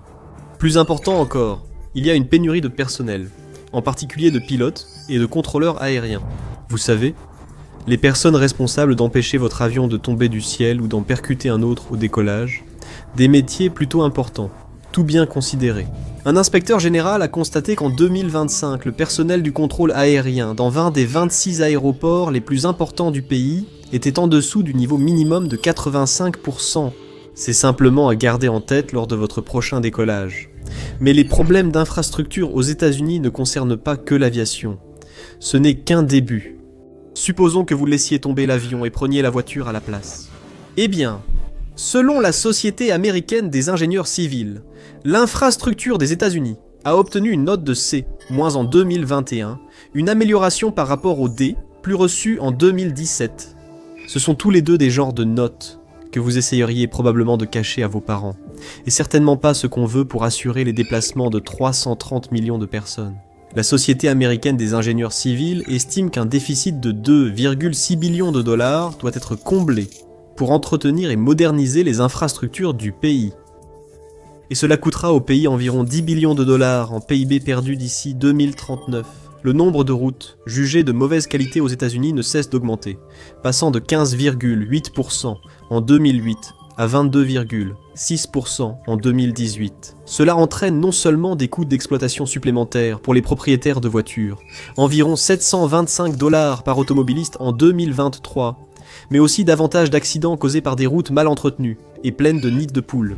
Nos ponts s'effondrent aussi. Un pont sur 3 aux États-Unis doit être réparé ou complètement remplacé. Espérons que ce n'est pas celui que vous prenez pour aller au travail chaque matin.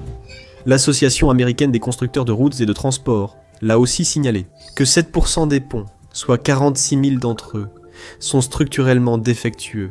Une statistique pour vous effrayer la prochaine fois que vous traverserez un pont routier grinçant à 60 mètres au-dessus de l'eau. L'immensité des États-Unis, en particulier la quantité énorme d'infrastructures construites dans des zones très peu peuplées, rend l'entretien difficile. C'est particulièrement vrai dans les districts avec peu d'habitants, et une base fiscale encore plus faible, qui ne seront pas prioritaires. Nous reviendrons sur ces problèmes plus tard, car il reste des infrastructures délabrées à traiter. Si vous préférez les transports en commun, moins chers et plus écologiques, vous risquez d'avoir du mal. De toutes les notes reçues par les infrastructures américaines, les transports en commun ont obtenu la pire note, un D. Les infrastructures de transport existantes, comme le réseau de métro bien développé de New York, ont un besoin urgent de réparation. La FTA estime qu'au moins 105 milliards de dollars sont nécessaires pour résorber le retard des réparations des transports en commun à travers le pays. Peut-être parce que de nombreux systèmes urbains américains parmi les plus complexes sont aussi les plus anciens. Le métro de New York et la MBTA de Boston utilisent encore des technologies de voies et de signaux datant du milieu du XXe siècle. Ils pourraient tout aussi bien fonctionner au charbon. Au total, seulement 19% des systèmes de transport en commun américains sont considérés comme étant en bon état. Encore plus problématique que la nécessité de moderniser et réparer les transports publics américains. 45% des Américains n'ont tout simplement aucun accès à un moyen de transport en commun. Et nous ne parlons pas de bons transports en commun, mais de n'importe quel transport en commun, y compris des bus qui mettent 5 heures à traverser la ville, ce qui signifie qu'encore plus d'Américains n'ont pas accès à un transport public efficace. C'est peut-être pour cela qu'en 2019, le Bureau du recensement a estimé que seulement 5% des travailleurs américains utilisaient les transports en commun pour se rendre au travail. Cela pose un vrai problème, parce que les États-Unis dépendent énormément de la voiture. Un peu plus de 90% des Américains possédaient au moins une voiture en 2021. Même si cela ne semble pas très grave, cela crée en réalité un énorme fardeau économique supplémentaire et une barrière pour de nombreuses personnes à faible revenu dans le pays. À titre de comparaison, dans l'Union européenne, où les transports en commun sont plus développés, les gens dépensent environ 11% de leurs revenus après impôt pour les transports, et même moins en valeur absolue. Aux États-Unis, ce chiffre grimpe à 16%, ce qui montre à quel point les Américains paient beaucoup plus cher pour se déplacer. Mais le coût élevé de la dépendance à la voiture n'est pas seulement financier, il est aussi social. Lorsque les communautés vivent aussi loin de personnes différentes d'elles et qu'il y a si peu d'interactions, la polarisation politique augmente considérablement. Vous pourriez penser, est-ce que le monde entier n'est pas devenu polarisé à cause d'Internet ? Oui et non. Internet n'est peut-être pas autant à blâmer que vous ne le pensez. Plusieurs études ont montré que la polarisation aux États-Unis est devenue bien plus extrême que dans des démocraties comparables. De 1978 à 2016, on a demandé aux Américains à quel point ils estimaient davantage les membres de leur propre parti par rapport à l'autre grand parti. Le score est passé de 27 points de plus à 45,9 points de plus. Les scores ont également augmenté au Canada, en Nouvelle-Zélande et en Suisse, mais beaucoup moins. Et en Norvège, en Australie et en Suède, la polarisation a en fait diminué.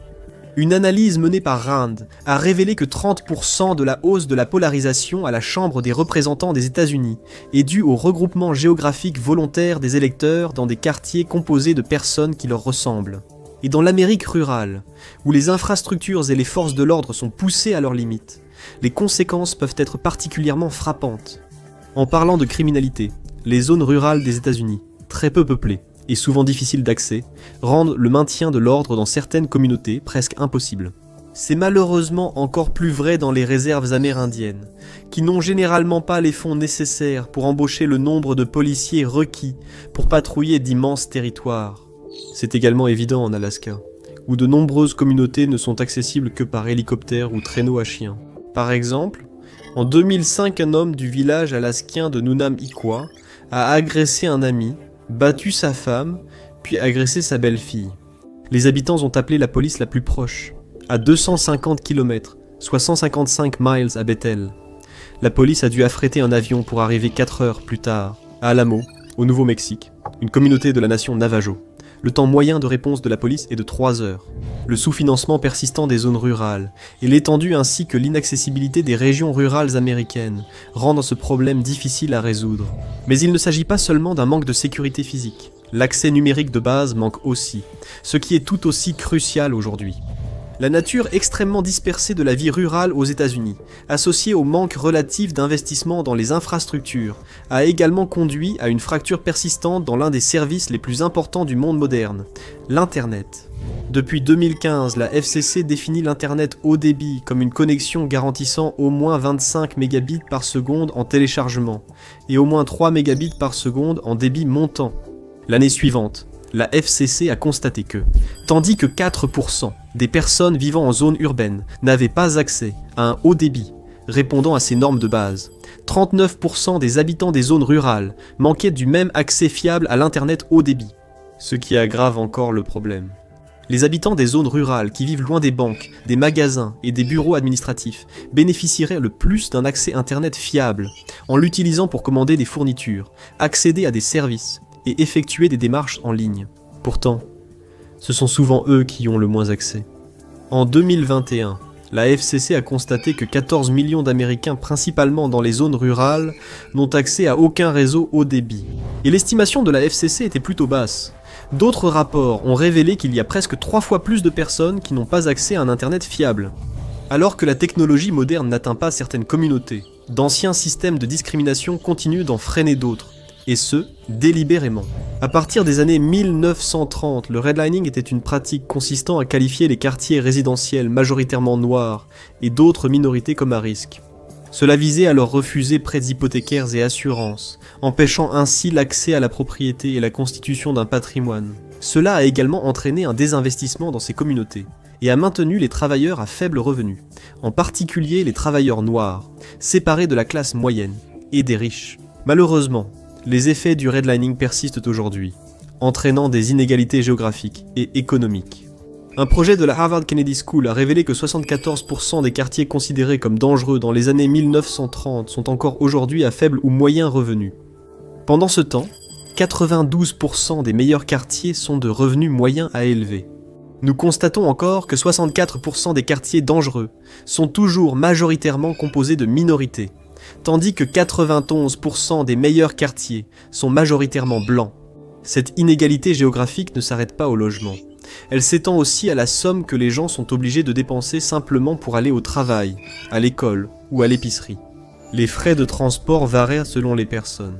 Dans l'Union européenne, consacrer une plus grande part de son revenu au transport a tendance à être corrélé avec un revenu plus élevé au départ, l'achat de plusieurs voitures plus chères, et ainsi de suite.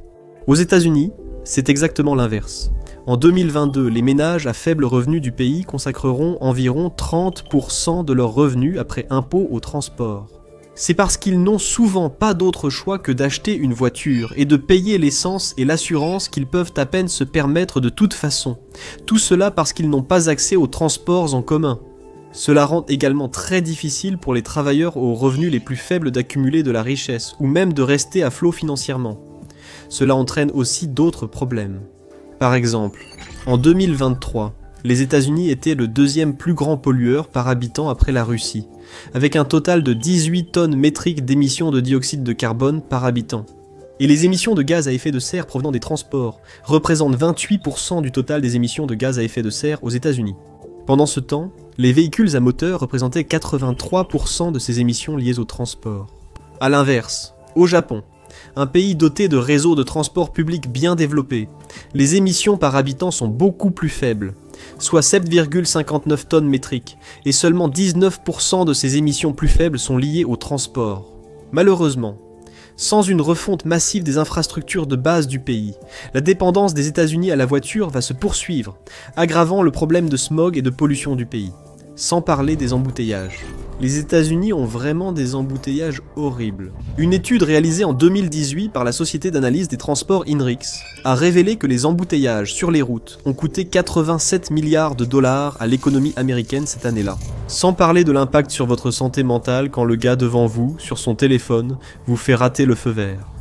Mais les embouteillages sont compréhensibles dans un pays où vous devez littéralement prendre votre voiture pour tout faire. Un trajet au supermarché, à la pharmacie, à une aire de jeu, à l'école du quartier et à votre bureau. Tout cela fait beaucoup de voitures sur la route en permanence. En 2019, les États-Unis avaient un temps de trajet moyen de 27,6 minutes dans chaque sens. Et en 2022, selon l'enquête AAA American Driving Survey, les conducteurs ont effectué en moyenne 2,44 trajets en voiture par jour, passant 60,2 minutes au volant chaque jour. Sur ces heures passées au volant, 43 étaient dues aux embouteillages selon la société d'analyse des transports INRIX. C'est l'équivalent d'une semaine de travail complète, ou d'un week-end entier perdu chaque année. Mais ce n'est pas seulement le manque de transports en commun qui rend les États-Unis dépendants de la voiture. Tout le pays est construit autour de la voiture. Aux États-Unis, les villes réellement praticables à pied sont quasiment inexistantes, rendant la voiture indispensable, mais cela nous tue lentement, socialement et physiquement. Une étude de 2024 publiée dans Nature a révélé que parmi les 50 villes les plus praticables à pied dans le monde, aucune ville américaine n'apparaît dans le classement. La plupart des villes se trouvaient en Europe et en Asie, et même la ville de New York, pourtant réputée praticable à pied, a été exclue parce que, même si Manhattan est praticable à pied, ce n'est pas vraiment le cas des autres quartiers. Pas étonnant qu'une étude Green Desk menée par National Geographic ait révélé que, parmi 17 pays riches, les États-Unis sont ceux où l'on marche le moins. Une autre étude sur la durabilité a révélé que seulement 12% des déplacements aux États-Unis se font à pied, principalement à cause de la mauvaise infrastructure piétonne et de la conception des villes. C'est la moitié du taux de marge de pays comme la Finlande, l'Allemagne, la France et le Royaume-Uni.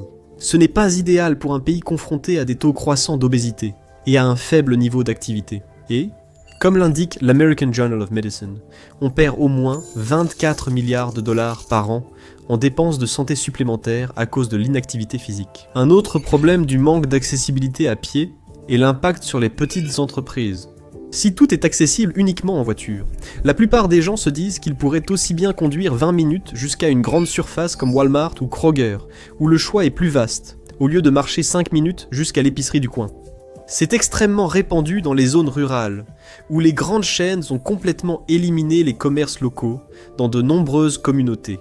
L'université du Wisconsin à Madison a montré que les petits magasins ou restaurants, moins compétitifs que les chaînes en publicité, réussissent mieux s'ils se trouvent sur une rue très fréquentée. De plus, les piétons et les cyclistes consomment davantage que les automobilistes sur le mois. Et ces quartiers conçus pour la marche ont généralement des écoles mieux financées, du type que seules les familles plus aisées peuvent habituellement fréquenter. Parce que, contrairement à beaucoup d'autres pays riches, l'endroit où vous naissez aux États-Unis joue souvent un rôle bien plus important dans la qualité de l'éducation que vous recevez, les soins de santé auxquels vous avez accès, et même les opportunités économiques dont vous pouvez bénéficier. Le financement des écoles dépend beaucoup de la géographie aux États-Unis, car les fonds pour l'éducation publique proviennent souvent des taxes foncières. Cela signifie que les zones plus riches peuvent investir beaucoup plus dans leurs écoles et leurs enfants que les zones pauvres. Cela crée l'une des pires inégalités en matière de financement scolaire et de résultats éducatifs dans les pays développés. C'est sans doute pourquoi, selon le New York Times, les élèves des districts les plus riches ont souvent 4 niveaux d'avance sur ceux des plus pauvres. C'est un écart très difficile à combler plus tard dans la vie. Les États-Unis semblent à l'aise avec le fait que tout le monde doit posséder une voiture, principalement parce que cela leur permet de maintenir leur investissement dans les infrastructures de transport au faible pourcentage actuel. Même avec toutes les réparations dont tout semble avoir besoin aux États-Unis, le pays investit moins dans les infrastructures de transport que la plupart des autres pays riches en pourcentage du PIB. La France, l'Allemagne, le Royaume-Uni et le Japon sont tous loin devant, avec la Chine qui arrive en tête, comparée à la moyenne américaine de 0,5% d'investissement annuel. Le Royaume-Uni investit 0,9%, le Japon investit 1,1% et la Chine investit un impressionnant 4,8% de son PIB dans les infrastructures de transport. On ne peut que supposer qu'en 2030, la moitié de la population chinoise se déplacera en trains aériens électriques avec un tel niveau d'investissement. Mais les routes en mauvais état ne sont pas la seule préoccupation. Le réseau énergétique obsolète de l'Amérique est au bord de la défaillance, et cela concerne tout le monde. Les réseaux énergétiques aux États-Unis sont gravement surchargés, et leur qualité varie énormément selon les États à cause de la structure politique américaine.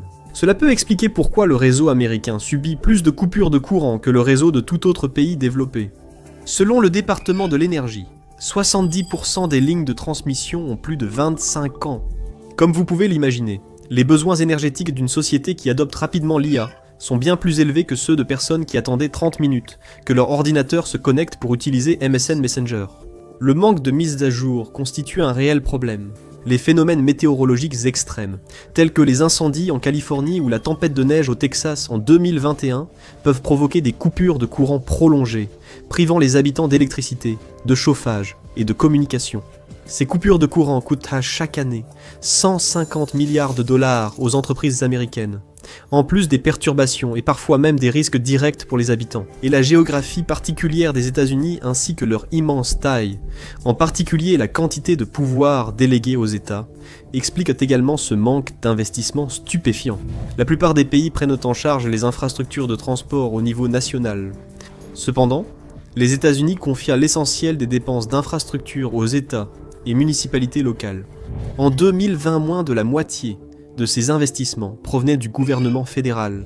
Malheureusement, beaucoup de petites collectivités locales n'ont pas la capacité d'investir dans de vastes réseaux de transport, dont la plupart nécessitent une coopération entre municipalités et entre États, sans parler des zones rurales et urbaines les plus pauvres, qui bénéficieraient le plus d'un transport public abordable, mais qui ne rapportent pas beaucoup de recettes fiscales à leurs collectivités locales. Leurs gouvernements sont donc les moins susceptibles d'avoir des fonds pour ce type d'infrastructure. Cela crée un cercle vicieux sans fin dans lequel les zones pauvres restent pauvres parce qu'elles n'ont pas assez d'argent pour surmonter les obstacles nécessaires pour sortir de la pauvreté. Mais les problèmes des villes américaines vont plus loin. La prévalence de l'étalement urbain aux États-Unis, c'est-à-dire l'expansion incontrôlée des zones urbaines vers les terres rurales ou non aménagées environnantes, est stupéfiante. Cela cause de nombreux problèmes que nous allons aborder. Mais le premier est environnemental, et cela ne fera qu'empirer à mesure que les villes américaines s'étendent rapidement. Les scientifiques du service forestier des États-Unis prévoient que les zones urbaines et développées aux États-Unis augmenteront de 41 à 77% d'ici 2060. Cela entraînera une perte de 16 à 34 millions d'acres de forêt dans les 48 États contigus. C'est une mauvaise nouvelle pour, tous ceux qui espèrent continuer à respirer de l'air frais tout en ayant un important puits de carbone pour modérer le climat. L'étalement urbain fait également augmenter les coûts des infrastructures, et avec eux, les impôts. Il est bien moins cher et plus efficace de fournir de l'eau et de l'énergie à un quartier compact et accessible à pied, que d'étendre ces mêmes services à travers des banlieues tentaculaires, où les maisons sont très éloignées les unes des autres, et où des kilomètres supplémentaires de tuyaux et de câbles sont nécessaires. Selon la nouvelle économie climatique, cette infrastructure engendre des coûts de construction, d'entretien et d'exploitation supérieurs de 10 à 40%. L'étalement urbain coûte aux États-Unis 1000 milliards de dollars supplémentaires par an. Et les habitants des zones étalées supportent en moyenne 625 milliards de dollars de coûts en plus. Pendant ce temps, tous les résidents et entreprises du pays finissent par supporter 400 milliards de dollars supplémentaires pour subventionner les communautés étalées. Comme vous pouvez l'imaginer, le coût supplémentaire de cet étalement submerge complètement les municipalités locales. Un autre rapport du Centre pour la diversité biologique a estimé le coût de l'étalement urbain encore plus élevé et a constaté que le développement de l'étalement urbain aux États-Unis augmente les coûts d'infrastructures par habitant de 50%, détournant les fonds publics des quartiers existants, nuisant aux communautés et à la faune, et mettant en danger notre avenir collectif. C'est exact. Une partie de ce surcoût est compensée par la baisse des fonds pour vos écoles de quartier, espaces publics et autres équipements. Alors, comment l'autre partie de ces coûts plus élevés est-elle couverte ? Eh bien, regardez votre prochaine facture de taxes foncières. On plaisante. Acheter une maison et payer les taxes foncières est devenu inaccessible. L'étalement urbain affecte aussi la santé mentale. Bien que l'anxiété et la dépression soient en hausse dans le monde entier, les États-Unis semblent être plus touchés que la plupart des autres pays, surtout ceux qui vivent en banlieue. Des études ont révélé que vivre en zone urbaine aux États-Unis et en Europe de l'Ouest augmente de 39% le risque de dépression. Mais en analysant de plus près les zones de forte concentration de dépression, les chercheurs ont fait une découverte surprenante. Les taux dans les zones urbaines denses étaient à peu près les mêmes que dans les zones rurales, plutôt moyens, tout bien considéré. Alors, où cette augmentation se produisait-elle ? C'était presque entièrement dans ce que l'étude appelait des zones de densité moyenne avec des bâtiments bas, mais que vous connaissez peut-être mieux sous le nom de banlieue. Adieu les banlieues idylliques dépeintes dans les séries et les films. En parlant des problèmes de banlieue, une mentalité NIMBY, pas dans mon jardin, existe dans les quartiers aisés du monde entier. Mais les particularités du système politique et juridique américain permettent à cette mentalité de bloquer les projets et la construction de nouveaux logements. Cela contribue à l'étalement urbain et à l'expulsion des résidents à faible revenu des grandes villes et des terrains recherchés. Ces particularités incluent le fait que de nombreuses ordonnances de zonage local sont rédigées au niveau du quartier, et que les associations de propriétaires disposent d'un pouvoir étonnant pour réglementer leur quartier.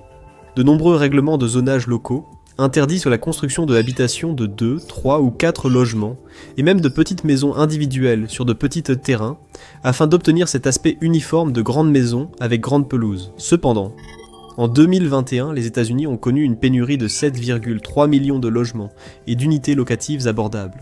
Donc, quelles que soient les raisons de la prolifération du NIMBYisme, cela cause beaucoup de problèmes très réels.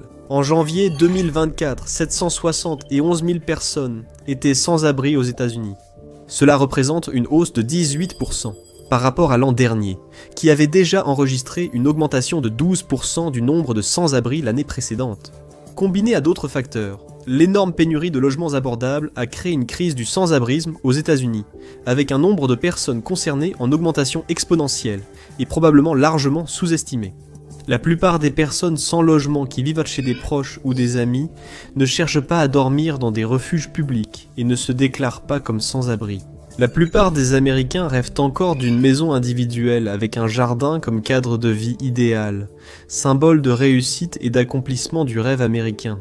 60% des Américains vivent dans des maisons individuelles, contre 35% dans l'Union européenne, et 76% des Américains préfèrent les maisons individuelles. Cela limite l'offre de logement, même sur le plan culturel, car cela rend de nombreux Américains fondamentalement opposés au développement de logements collectifs et de logements innovants, ce qui contribue aux pénuries de logements.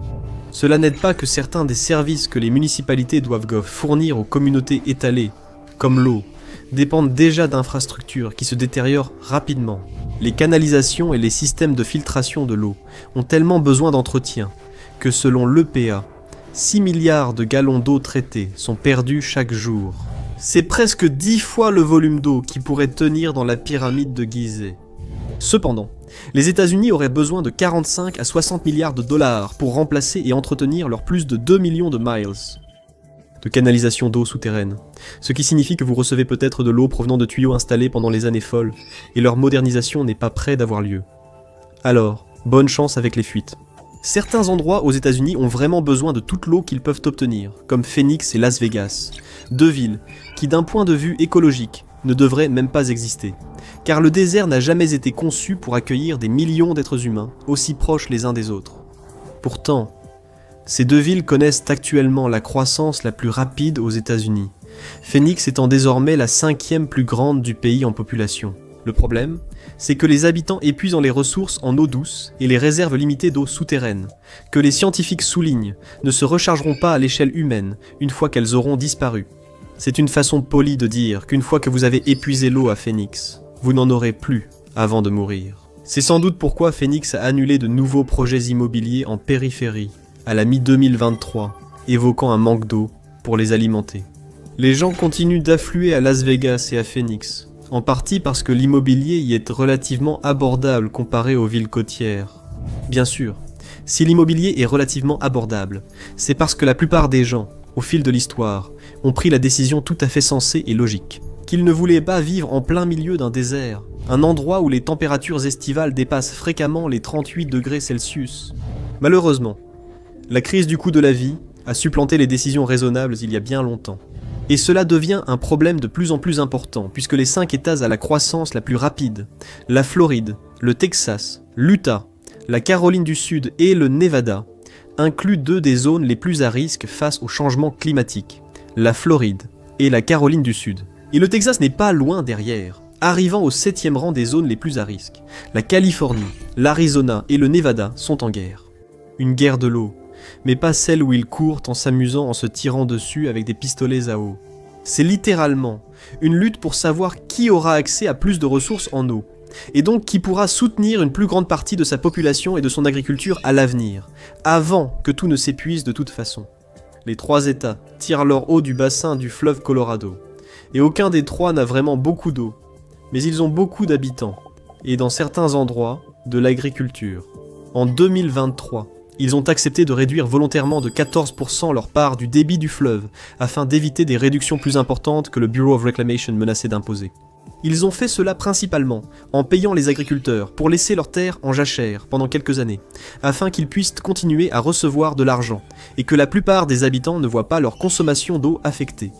Mais le problème de l'utilisation de l'eau dans le sud-ouest ne disparaît pas. En 2022, le niveau de l'eau du lac Mead, qui fait partie du bassin du fleuve Colorado, a atteint un niveau historiquement bas. Une saison des pluies étonnamment abondante a temporairement sauvé la situation, mais les niveaux recommencent à baisser rapidement à cause de sécheresses plus fréquentes et d'une utilisation accrue de l'eau. Et on s'attend à ce que les niveaux d'eau descendent en dessous de leur précédent record, à un peu plus de 1000 pieds au-dessus du niveau de la mer d'ici mai 2027. Mais ce n'est pas le seul plan d'eau du pays à s'épuiser rapidement. Les sécheresses ont touché de vastes régions des États-Unis et les ressources en eau ne se renouvellent pas. En 2022, le fleuve Colorado ne coulait qu'à 50% de sa moyenne historique, ce qui en fait le fleuve le plus menacé des États-Unis. Et le Rio Grande s'asséchait rapidement lui aussi. Ensemble, ces 2 fleuves fournissent de l'eau potable à 59 millions de personnes et soutiennent de vastes étendues de terres agricoles dans le sud-ouest.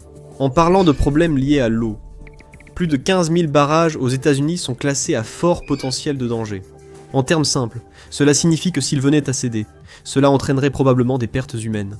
Ce n'est pas si grave, s'ils sont bien entretenus et conformes aux normes, mais la mauvaise nouvelle, c'est que 2300 d'entre eux sont également jugés en mauvais ou en très mauvais état, ce qui pose problème. Que vous comptiez sur ce barrage pour votre approvisionnement en eau, ou que vous ne vouliez tout simplement pas être à proximité s'il venait à s'effondrer, il est plutôt important de le maintenir en état de fonctionnement. Mais les guerres de l'eau révèlent un problème plus vaste aux États-Unis. Les États ont souvent une relation de concurrence plutôt que de coopération. En raison de la grande marge de manœuvre laissée à chaque État pour décider de sa propre politique, les États se font concurrence pour attirer les investissements et les entreprises. Cela crée une course au moins-disant. Les entreprises continueront d'affluer vers les États, où les impôts sont plus bas, où la réglementation du travail est plus faible et où les salaires sont moins élevés, ce qui crée de puissants incitatifs à empêcher l'émergence de syndicats puissants, à ne pas appliquer les protections du travail ou à ne pas taxer les entreprises pour améliorer les infrastructures et les services publics. Le réseau Scholar Strategy Network explique dans un article que la concurrence entre États pour attirer les entreprises fait souvent baisser les salaires. Mais cela cause aussi des pertes financières à l'État, en raison de mesures incitatives trop généreuses pour les entreprises. Parce que la dernière chose qu'un État américain souhaite, c'est d'avoir la réputation d'offrir un mauvais climat des affaires. Comme l'article l'indique, les collectivités doivent se concurrencer et proposer des incitations très généreuses, non pour un réel gain économique, mais parce qu'elles ne peuvent se permettre d'envoyer un signal négatif sur leur climat des affaires. La concurrence est devenue encore plus féroce à mesure que les perspectives économiques des différentes régions des États-Unis commencent à diverger. Pendant des décennies, jusqu'aux environs de 1980, les régions les plus pauvres des États-Unis, comme le Sud-Est et le Sud-Ouest, rattrapaient lentement les régions plus riches, la Nouvelle-Angleterre, le Nord-Est et l'Extrême-Ouest.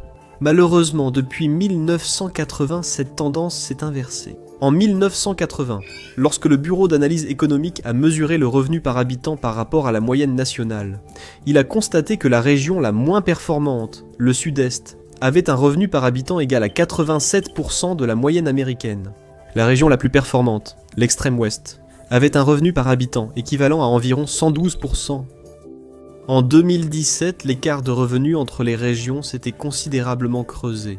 La Nouvelle-Angleterre est montée à 125% du revenu moyen national, tandis que le Sud-Est restait à la traîne avec seulement 87%. Ce fossé croissant survient à un moment où la mobilité géographique est en déclin. Selon un article d'Abigail Wozniak et ses collègues, cela s'explique surtout par une baisse des transitions sur le marché du travail. Les emplois proposés dans les régions riches ne correspondent souvent pas aux compétences des travailleurs des régions pauvres, les excluant ainsi des opportunités. Comme l'a indiqué Bloomberg, nous devenons un pays de privilégiés et de laisser pour compte selon l'endroit où nous sommes nés ou où nous pouvons vivre. De plus en plus, notre quartier et notre code postal déterminent notre destin économique. Cela étant dit, la répartition très inégale de la population aux États-Unis fait que la politique nationale est fortement orientée vers les États ruraux, puisque chaque État, quelle que soit sa population, dispose de 2 sénateurs. Cela signifie que le Wyoming, avec une population de 580 000 habitants, a eu tant de sénateurs que la Californie, qui compte 39 millions d'habitants. En d'autres termes, une population inférieure à celle de Memphis, Tennessee, a 2 sénateurs, qui la représentent au Sénat des États-Unis. L'argument avancé est que le Wyoming, avec des intérêts très différents de ceux de la Californie, mérite d'avoir le même poids, même s'il n'a qu'un 67e de la population. C'est un argument valable, et il alimente un débat permanent. Mais comme les États ruraux ont tendance à être moins peuplés, cela signifie que le rapport de force aux États-Unis penche souvent en faveur des intérêts, des valeurs et de la vision du monde des zones rurales, même si cela ne correspond pas à la majorité de la population. Selon 538, la population américaine est assez équitablement répartie. 25% en zone rurale, 23% dans de petites villes, 27% en banlieue et 25% en zone urbaine. Mais le Sénat ne reflète pas cet équilibre. Sa composition penche fortement en faveur de l'Amérique rurale, représentant effectivement une population qui se rapproche plutôt de 35% en zone rurale et seulement 14% en zone urbaine. Les politiciens semblent pourtant étrangement négliger beaucoup d'infrastructures rurales. Le mauvais état des routes et des transports publics que nous avons mentionnés précédemment n'est qu'un exemple, car c'est bien pire dans les zones rurales, dans de vastes régions du sud, du Midwest et de l'ouest. Les pauvres et les personnes âgées sont souvent isolés à cause des longues distances à parcourir et d'un manque total de transport public. Par exemple, le supermarché le plus proche pour un résident moyen des États-Unis se trouvait à 1,5 km, soit 0,9 miles. Pour un résident urbain moyen, il se trouvait à 0,7 miles. Pour un résident rural moyen, il se trouvait à 3,2 miles. Cela ne signifie pas que le supermarché le plus proche offre toujours le meilleur choix, la meilleure qualité ou tout ce dont vous avez besoin. Donc, la distance jusqu'au 3e supermarché le plus proche pour les résidents ruraux est de 6,2 miles. Ces distances, soit un aller-retour de 6,4 miles, sont difficiles à parcourir à pied sans voiture ou pour une personne trop âgée pour conduire. Parce que les États-Unis sont tellement étendus, les zones rurales aux États-Unis sont aussi souvent très désavantagées en ce qui concerne l'accès aux soins de santé.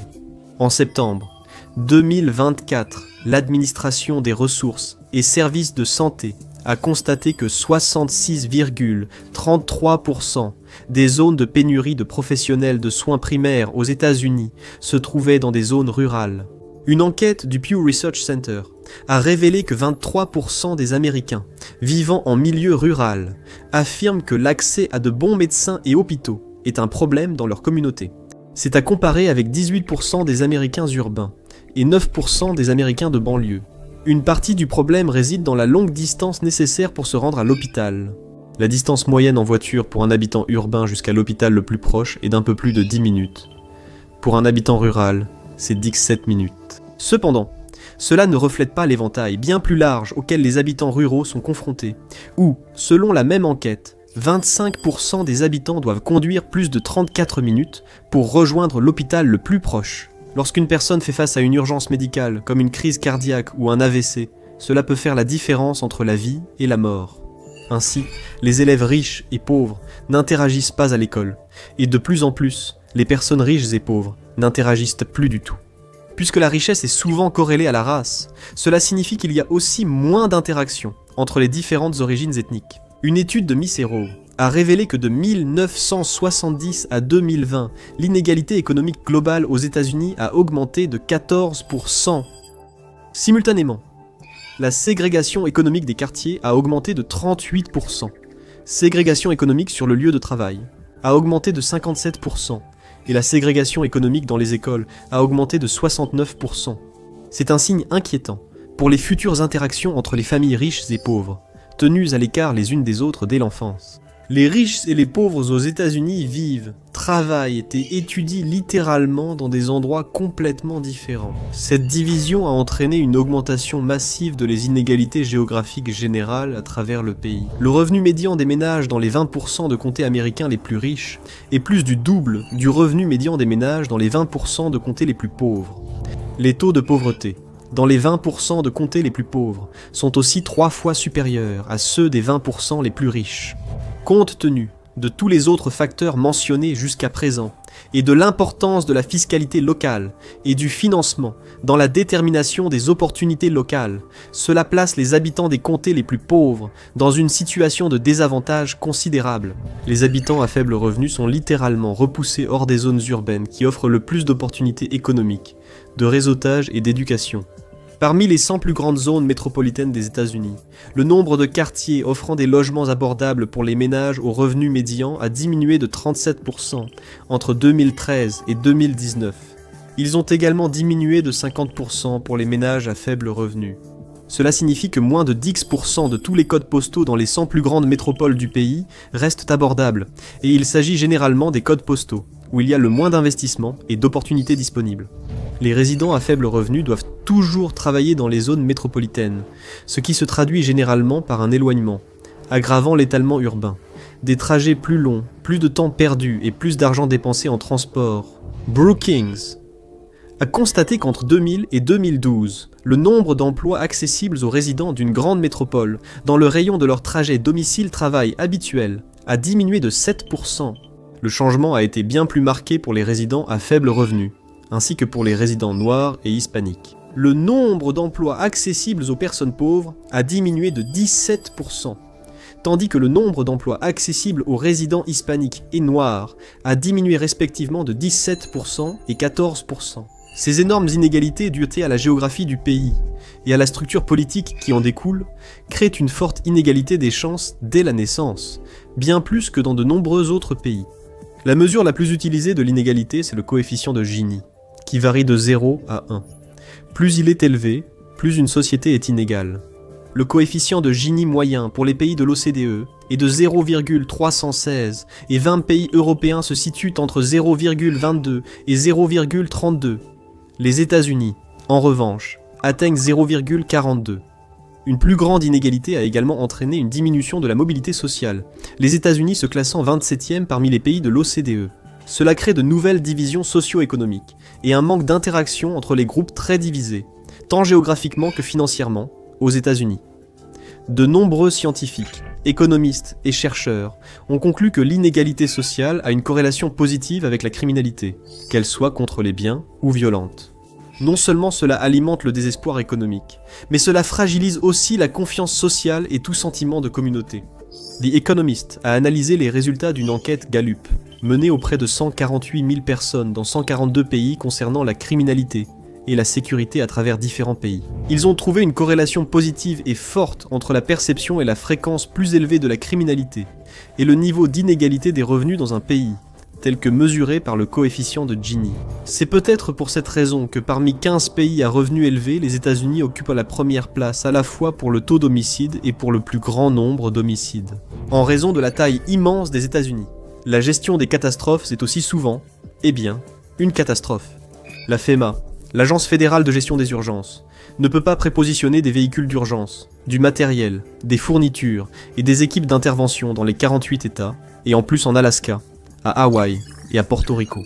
Donc, lorsqu'une catastrophe survient, il y a souvent des retards dans l'intervention, surtout si le matériel et les équipes doivent parcourir une longue distance. Cela a été particulièrement évident lorsque l'ouragan Maria a frappé Porto Rico.